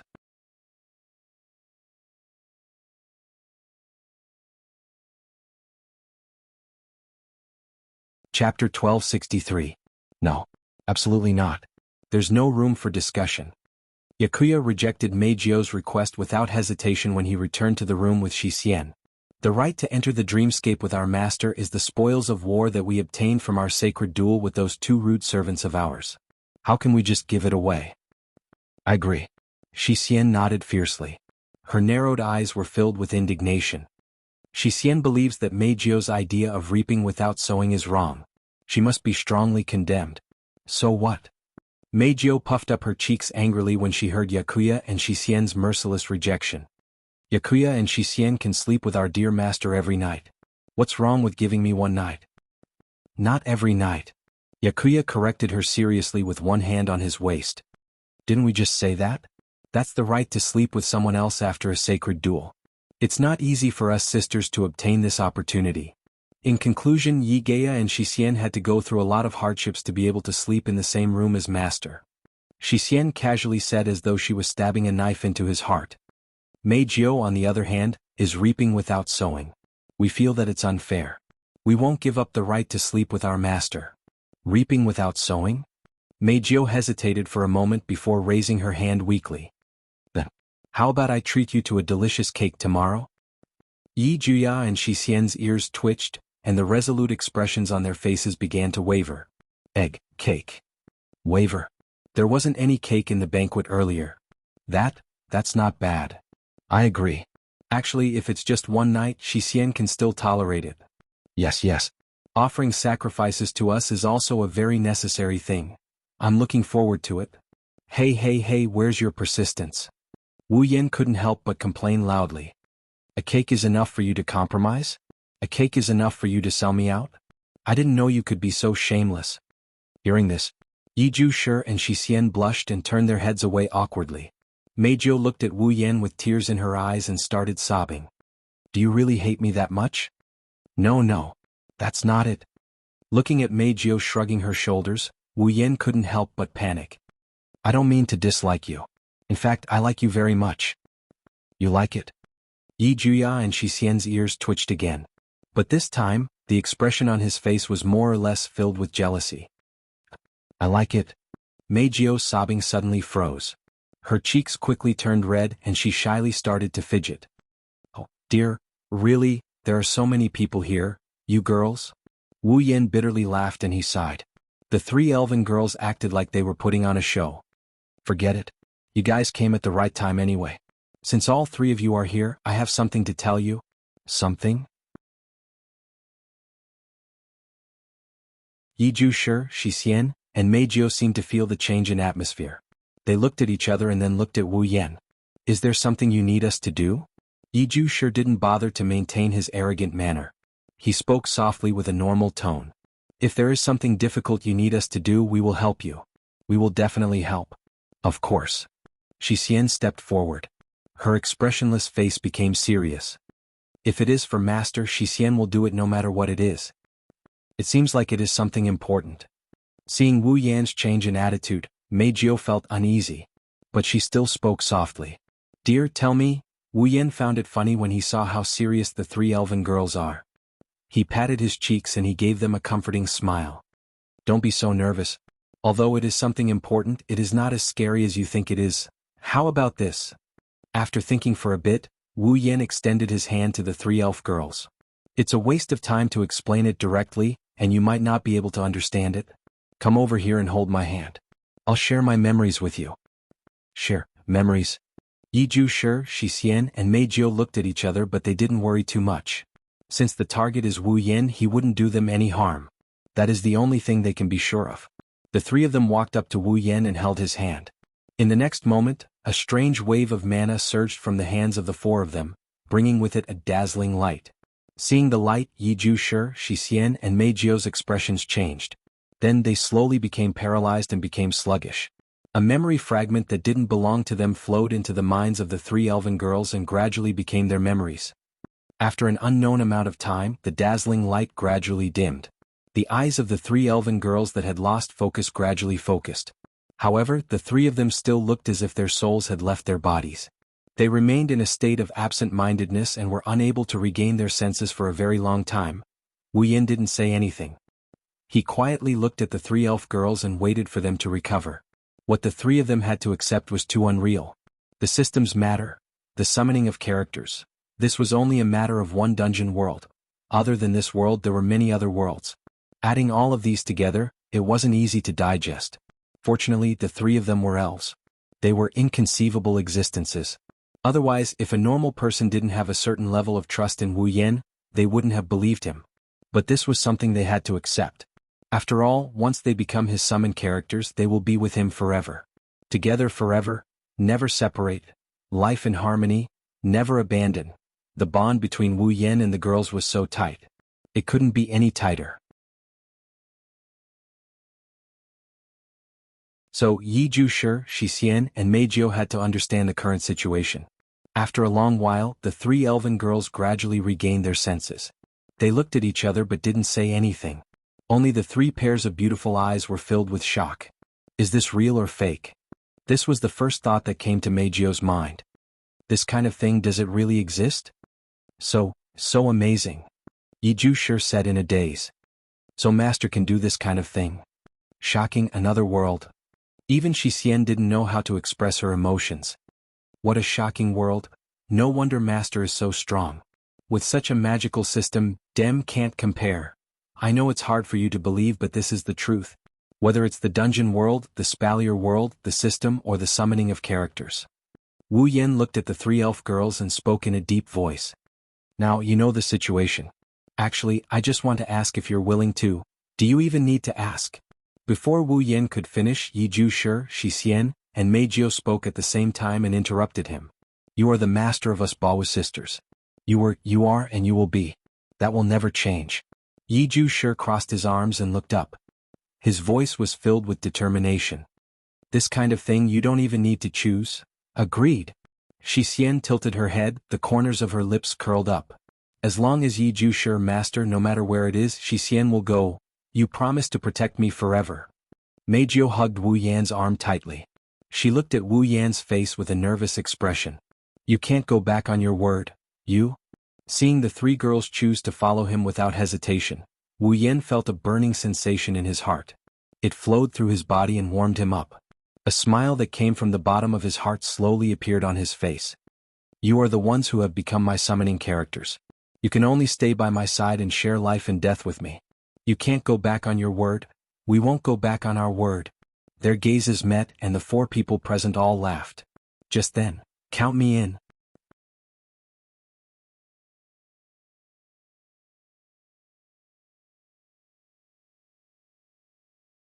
Chapter 1264. Count me in. In the small room, a cold voice shattered the warmth in the room. Wu Yin, Yiju Shi, Xian and Mei Jiao were shocked. They turned around to look at the source of the voice. What they saw shocked them. Outside the room, Tabichi Origami is standing there in her white pajamas. She is looking at Wu Yen with a calm expression. More accurately, she is looking at Wu Yen. Her eyes are filled with an inexplicable glint. Student Tabichi? Mei Jiao was startled at first, then she was surprised. Why are you here? However, Tabichi Origami ignored Mei Jiao. She walked up to Wu Yen like there's no one else around. Wu Yen looked at her blankly as if she was afraid that Wu Yen didn't hear what she just said. She opened her mouth. Count me in. The repeated words woke up the other four from their stupor. After realizing what Tabichi Origami meant, Wu Yen put away his surprise and frowned at Tabichi Origami. Count you in? Yes. Yes. Tokichi Origami nodded heavily to express the authenticity of her words. Count me in. Why do you say that? Wu Yen looked at Tabichi Origami with a perplexed expression and he asked with uncertainty. Do you know what we were talking about? Yes. Why would he ask that? There was nothing he could do about it. After all, it was about the system and the summoned characters. Wu Yen shared this information with Yokosuka, Yuxin, and Meijio. From an outsider's point of view, Wu Yen only held hands with the 3 elven girls. As for the content, other than Yeju Shi, Shixian, and Meijio, even if there were other people present they wouldn't know. It's as if he saw through Wu Yan's thoughts. Tabichi Origami shook her head slowly. Although I don't know what you mean by the system, Dungeon World, and Silveria World, you seem to be making the 3 of them your summoned characters. They will follow you around and after becoming your summoned characters, they won't be able to leave your side and they will live and die with you. Is that right? Yes. Yes. I did say that just now. Wu Yen nodded his head but he still didn't look like he was ready to let go of this matter. And then?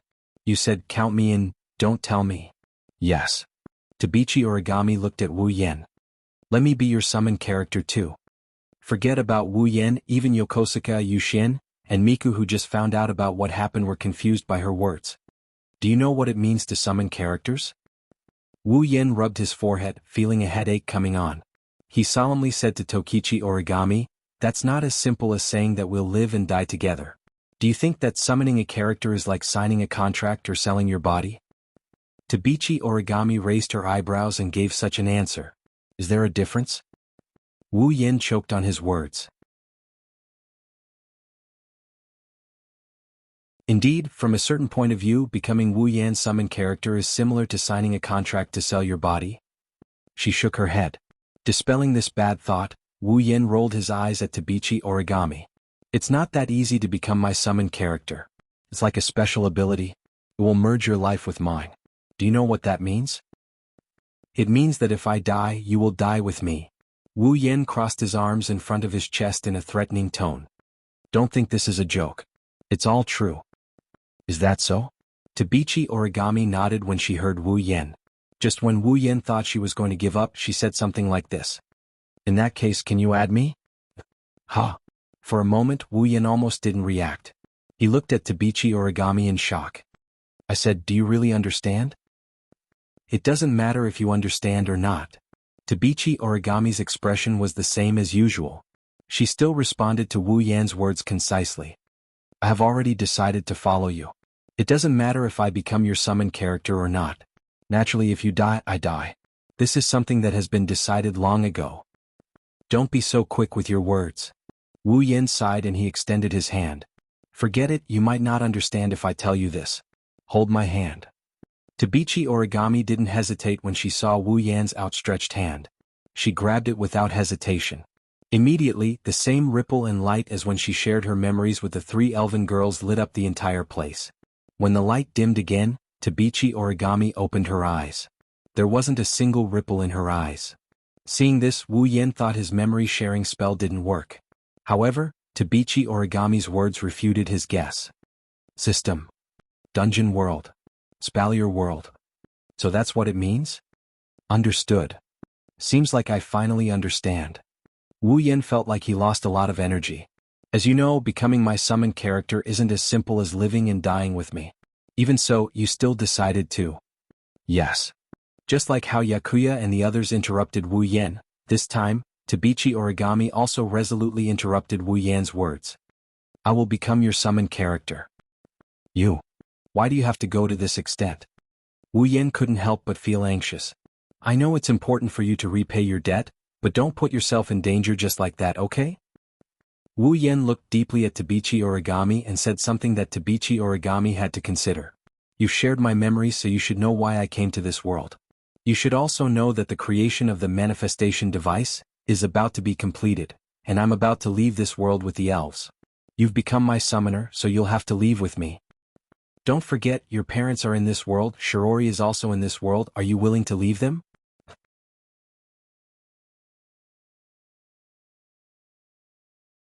The indifferent expression on Yuichi Origami's face finally showed signs of being broken in the midst of her silent expression.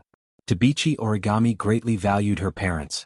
She valued them so much that she could walk down a path of no return for them. Now, she finally witnessed a miracle and reunited with her revived parents. The future is starting to brighten. How could she be willing to leave this world with Wu Yan just like that? Besides, Shirori is also in this world. Thinking of this, Yuichi Origami lowered her head and remained silent. The three elven girls held their breaths and the scene fell into a heavy silence. Wu Yan didn't say anything and stared at Tabichi Origami with the three elven girls. As time passed, Yuichi Origami's eyes were filled with struggle. Until a certain moment, as if she had seen through it all, she took a deep breath and her expression became resolute again. Count me in. Hearing this, Wu Yan knew. Tabichi Origami won't change her mind. You will come back, right? Not sure if she was comforting Wu Yan or herself, Tabichi Origami said softly. Anyway, time in this world will freeze after you leave. I've waited for 5 years, I don't mind waiting a little longer. At least I can be sure that they are safe. On the other hand, can you guarantee that you won't die in another world? Tabichi Origami used a cold and cruel tone. So, I will follow you. Wu Yan was speechless, but he had to admit that Tabichi Origami made a lot of sense. Seeing Wu Yan wavering, Tabichi Origami finally used her trump card. The use of this CR unit and display device is not something that can be done by referring to the manual.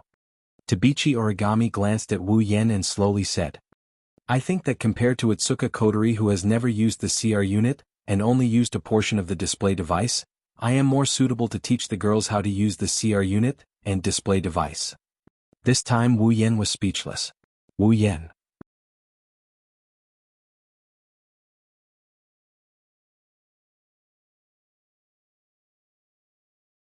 Chapter 1265. After deciding to let Yi Juya, Shixien, Meijio, and Origami become his summoners, Wu Yan chased the dissatisfied Meijio and Origami back to their room. He hugged Yi Juya and Shixien and laid on the bed, listening to their breathing as he coaxed them to sleep. After coaxing the two girls to sleep, Wu Yan quietly pulled out one of his hands and tapped on the air. The system list popped up. Character: Wu Yan. Equipment points: 100 item points, 5000 ability points, 1000 summoning points, 300 level, 85. Looking at the number of points displayed on the system, Wu Yan couldn't help but turn his head away as tears streamed down his cheeks. In order to build the base, he had squandered all his equipment points, item points, and ability points. In the end, he only had a pitiful amount of points left. Originally, building the base didn't require summoning points. Wu Yan had the most summoning points out of the 4 types of summoning points he had. But, to summon Yukari he had to use up a lot of points. Also, this was after Wu Yan used some of the treasures in the Ring of Gold to exchange for summoning points. Otherwise, with the summoning points he had before, he might not even be able to summon Yukari. But now... Yamato, date battle character, one of the twin elves who has the ability to control the wind.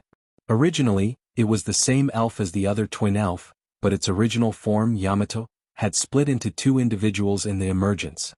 Its consciousness is independent, and its identification name is Berserker. 9,000 summoning points. Bawu Shixien, character from Date Battle. One of the twin fairies who has the ability to control wind. Originally, it was the same sprite as the other twin sprite, but its original body, Bawu, had split into 2 individuals in the emergence. Its consciousness was independent, and its identification name was Berserker. 9,000 summoning points. Night Tempter Meijio, character from Date Battle. A fairy who has the ability to control sound. She was originally a human. Later she was given a spirit crystal and became a fairy. Become a sprite with the identification name Diva. 9,000 summoning points. Origami Kite, character from Date Battle. Originally she was a member of the Land Self-Defense Force, AST. Later she quit ST and joined Ratisker. She has one of the top 3 magicians in the world. She has her own personal CR unit, Mordred. 9,500 summoning points. If he wanted to summon all 4 new summoning points, he would have to spend 36,500 summoning points. Wu Yan only has a meager 300 summoning points left. So poor. It couldn't be any more shabby. Summoning points. Even the other 3 points were extremely shabby. Ugh. Wu Yan put away the system list and he facepalmed. He was conflicted. Even though he already knew that his remaining points are very pitiful, he didn't really care about it. After all, the current him had the ability, equipment, and tools.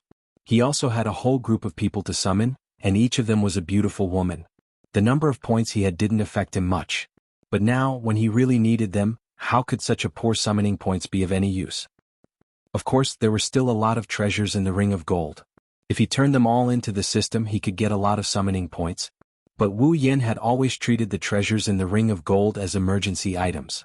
When he summoned Yukari, he couldn't summon her without the treasures in the Ring of Gold.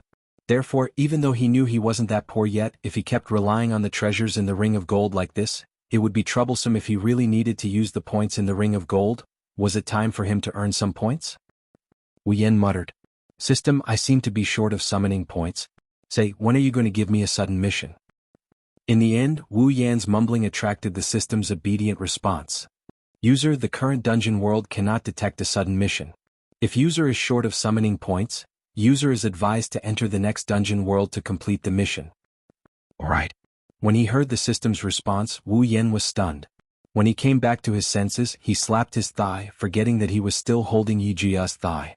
With this slap, there was a crisp sound and a soft sensation in the air and in the hand at the same time, accompanied by Yakuya's small cry of pain. Wu Yan was startled. He looked at Yi Jia, who was frowning in dissatisfaction. It seemed like he was about to wake up. He quickly patted Yi Jia's back. Not long after, Yakuya's frown faded away, revealing a peaceful sleeping face. He rubbed his head against Wu Yan's chest a few times with a serene smile on his face. Then he went back to sleep. Wu Yan let out a sigh of relief and shook his head with a bitter smile. After some hesitation, Wu Yan asked, System, when I am in another dungeon world, will the time in this dungeon world be frozen as well? Yes. The system answered without any hesitation. Wu Yan furrowed his brows. Obviously, he didn't want the time in this dungeon world to be frozen as well. Right now, the display device was still being manufactured, and it would probably take some time for it to be completed. Since Will Scott's arm had been chopped off by himself, he could only return to the DEM's headquarters and use the highest performance display device to reattach his severed arm.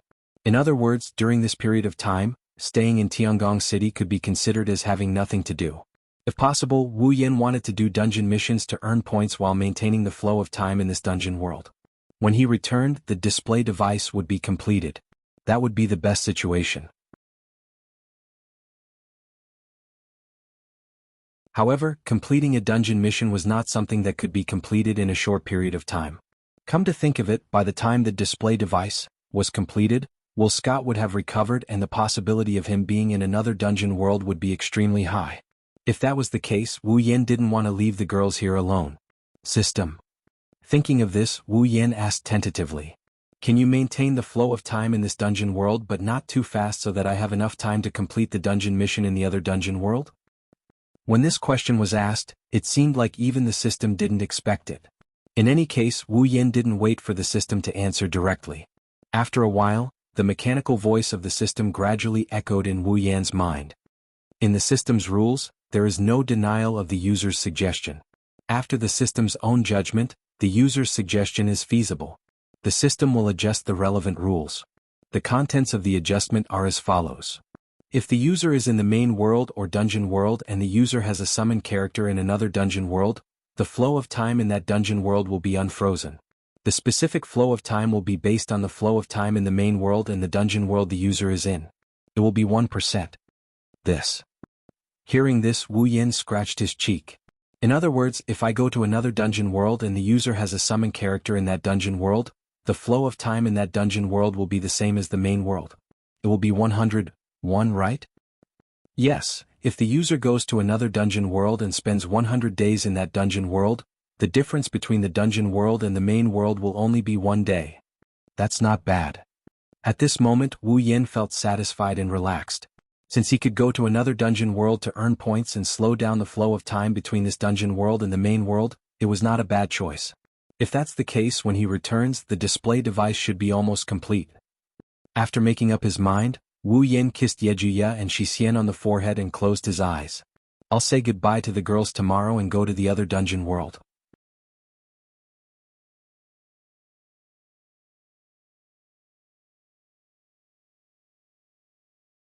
Chapter 1266.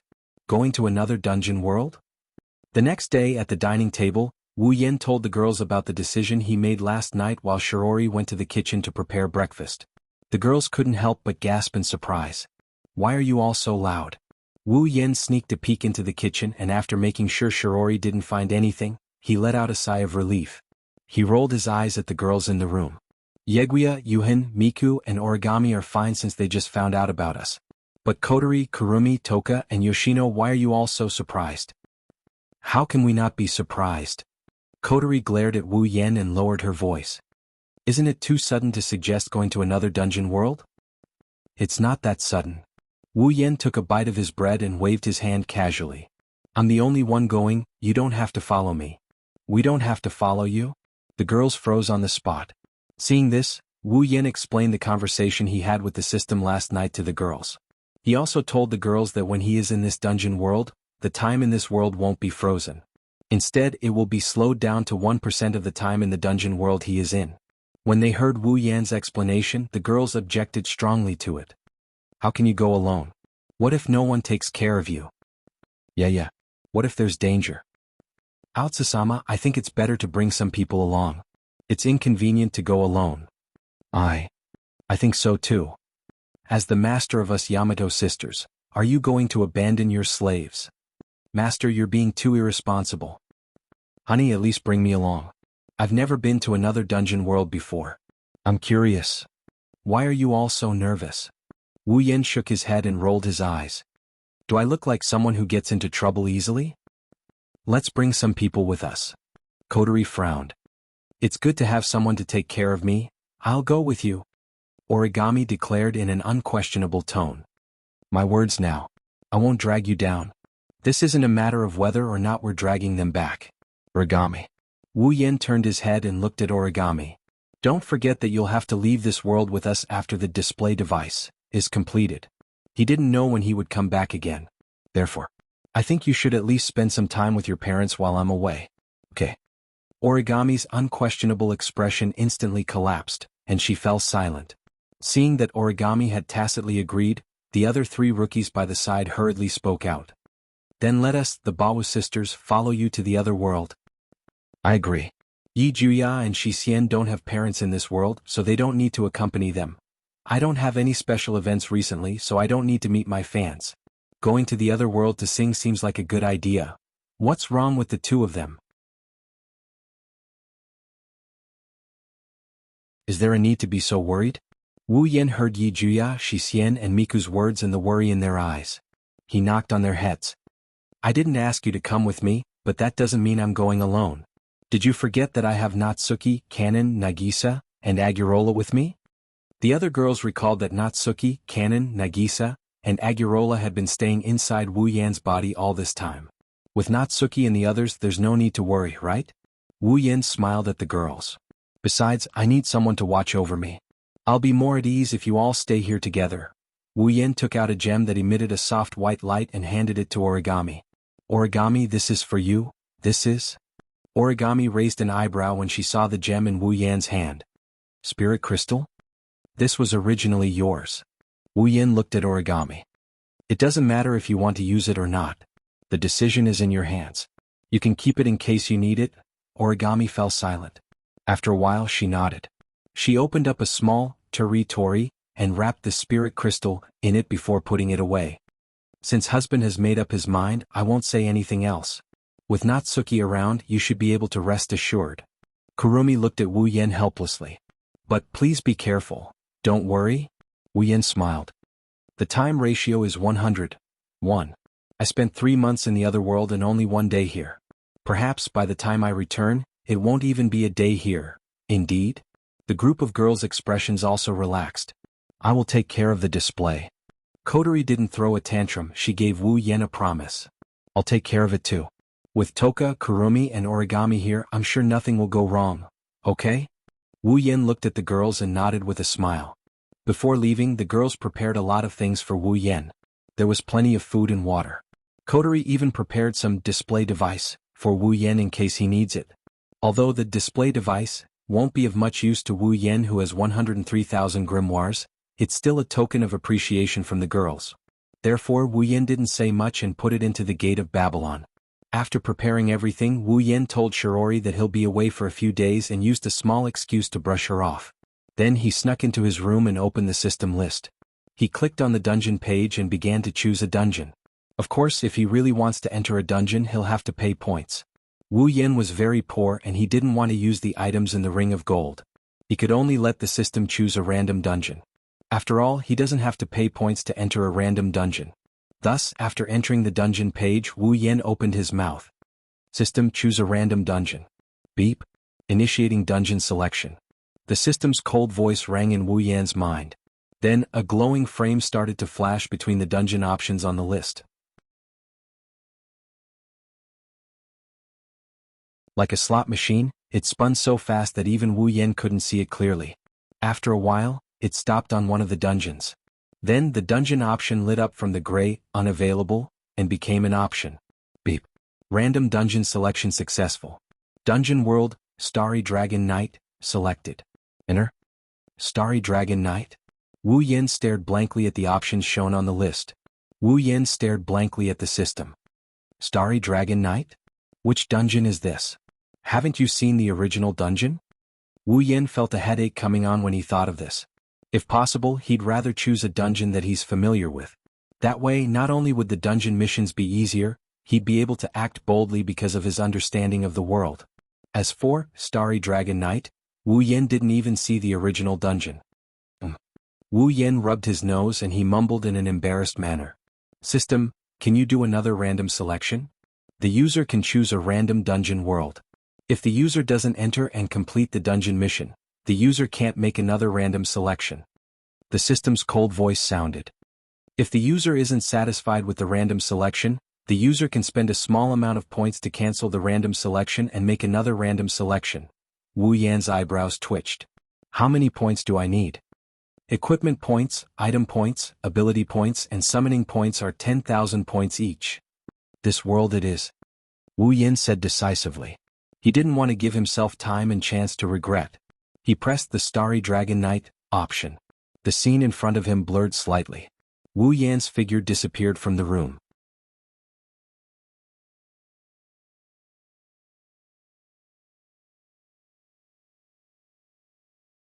Chapter 1267. The Uruxtran Continent. This was a continent that was shaped like a dragon spreading its wings and soaring high in the sky. On the Uruxtran continent, there were 5 extremely large organizations that occupied the continent for themselves. They occupied a piece of land and divided the territory of the Uruxtran continent. These 5 extremely powerful forces were respectively located in the center of the Uruxtran continent, occupying the heart of the dragon. Known as the dragon-raising nation, the Loromon Knighthood. Located in the south of the Loromon Knighthood, occupying the body of the dragon. Known as the suzerain of the Loromon Knighthood, the Sheplon Kingdom. Located in the north of the Loromon Knighthood, occupying the jaw of the dragon. Known as the Siphoros Empire, the Arcanum Empire. Located in the southeast of the Uruxtran continent, occupying the tail of the dragon, there used to be all kinds of independent countries of different sizes. Later, 7 large cities and 16 other small cities united to form the alliance of Rovlok Industrial and Commercial Cities. Located in the northeast of the Uruxtran continent, the Ailu Peninsula. Including the Ailu Peninsula, occupying the wing of the dragon. These were the 5 great powers of the Uruxtran continent. They were colossal powers that occupied 5 different parts of the dragon-shaped continent. Of course, they occupied 5 different parts of the Uruxtran continent. However, the relationship between the 5 great powers was very complicated. There were high and low statuses, strong and weak powers. In the eyes of others, they were colossal powers. However, in their own eyes, in their own hearts, there were some discrepancies. For example, the Loromon Knighthood was a large nation that occupied the heart of the continent. However, it was suppressed by the suzerain Sheplon Kingdom. Obviously, the Loromon Knighthood was in a weak state. However, the Loromon Knighthood was a very special nation in the Uruxtran continent. Because this nation that was still weak had the beautiful title of the Dragon-Raising Nation. Unfortunately, whether it was the Loromon Knighthood, the suzerain Sheplon Kingdom, or the other 3 great powers, today they were destined to not be peaceful. Star Essence. This was a very special energy in this world. It was similar to the energy of Qi. It was also a necessary element for the life forms living on this planet to maintain their lives. On this planet, apart from humans, there was another very special race. Dragons.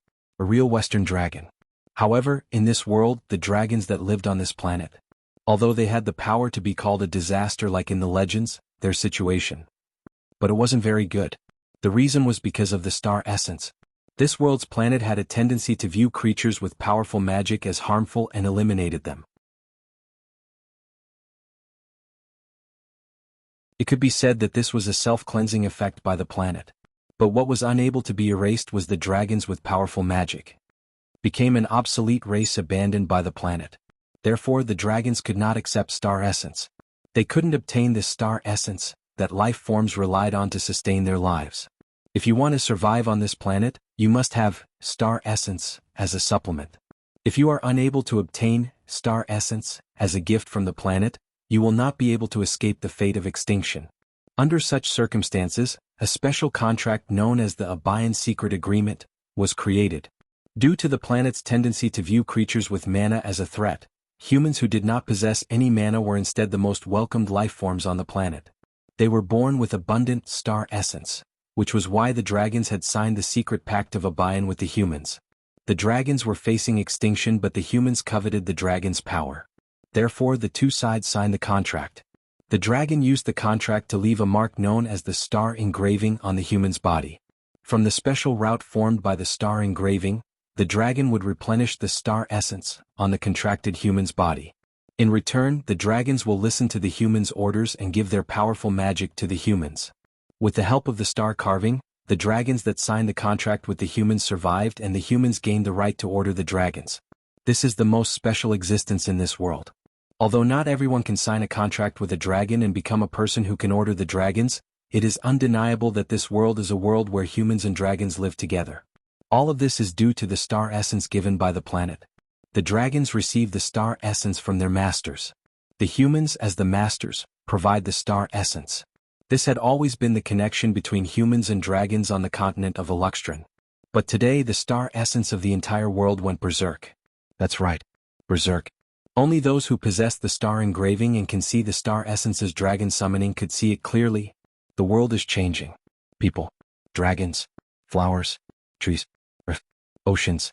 On the bodies of these beings, there was an almost endless amount of star essence that could not be seen by the naked eye. They silently rose from every living being, every piece of land, and every part of the sea.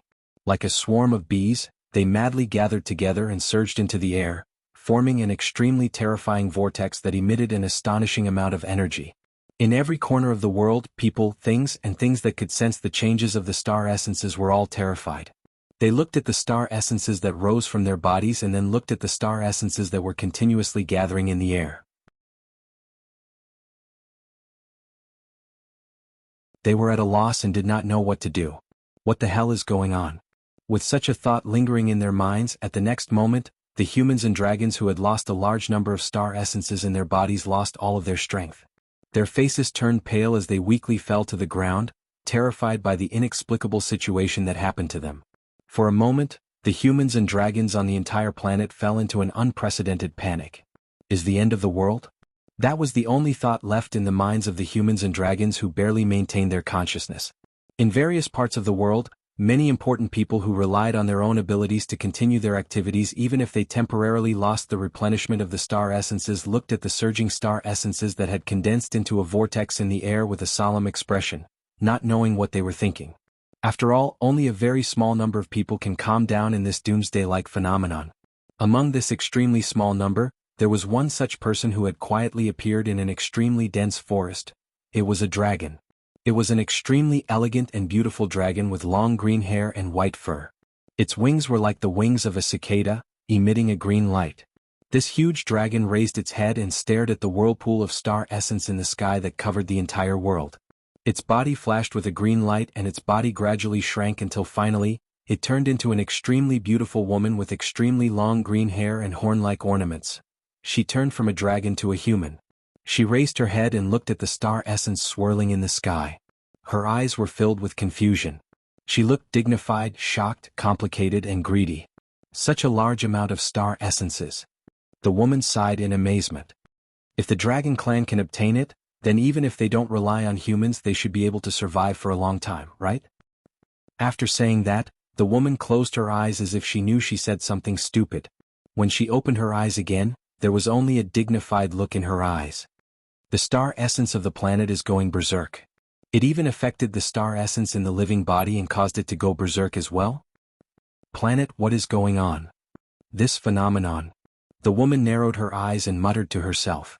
Is it because the planet itself, which rejects life forms with powerful magic power, has sensed the existence of powerful magic power and strongly rejected the birth of that existence, thus causing the self-phenomenon? After saying that, the woman's eyes were filled with disbelief. If that's really the case, then just how powerful is this existence to be able to cause the planet itself to automatically reject its birth? The planet has a tendency to view creatures with powerful magic as harmful. It has a tendency to reject them. However, that is at most a function of the planet itself. Like a natural phenomenon, it is a setting of the world. But now, this natural phenomenon was like a chemical reaction caused by a certain existence, producing an extremely powerful change. This is the truth behind the star essence going berserk. Wu Yin, who didn't know about this, finally ushered in the most unwelcome journey in history. Moreover, the one that rejected him was the planet itself. You're tuning in to the Han Li's Wuxia Adventures YouTube channel. We're so grateful for your support, and don't forget to subscribe to join us on this incredible journey through captivating stories. Your generosity through donations truly makes a world of difference, as it's the primary source of revenue that allows me to expand and enhance this channel for you. Thank you from the bottom of my heart for being a part of this adventure.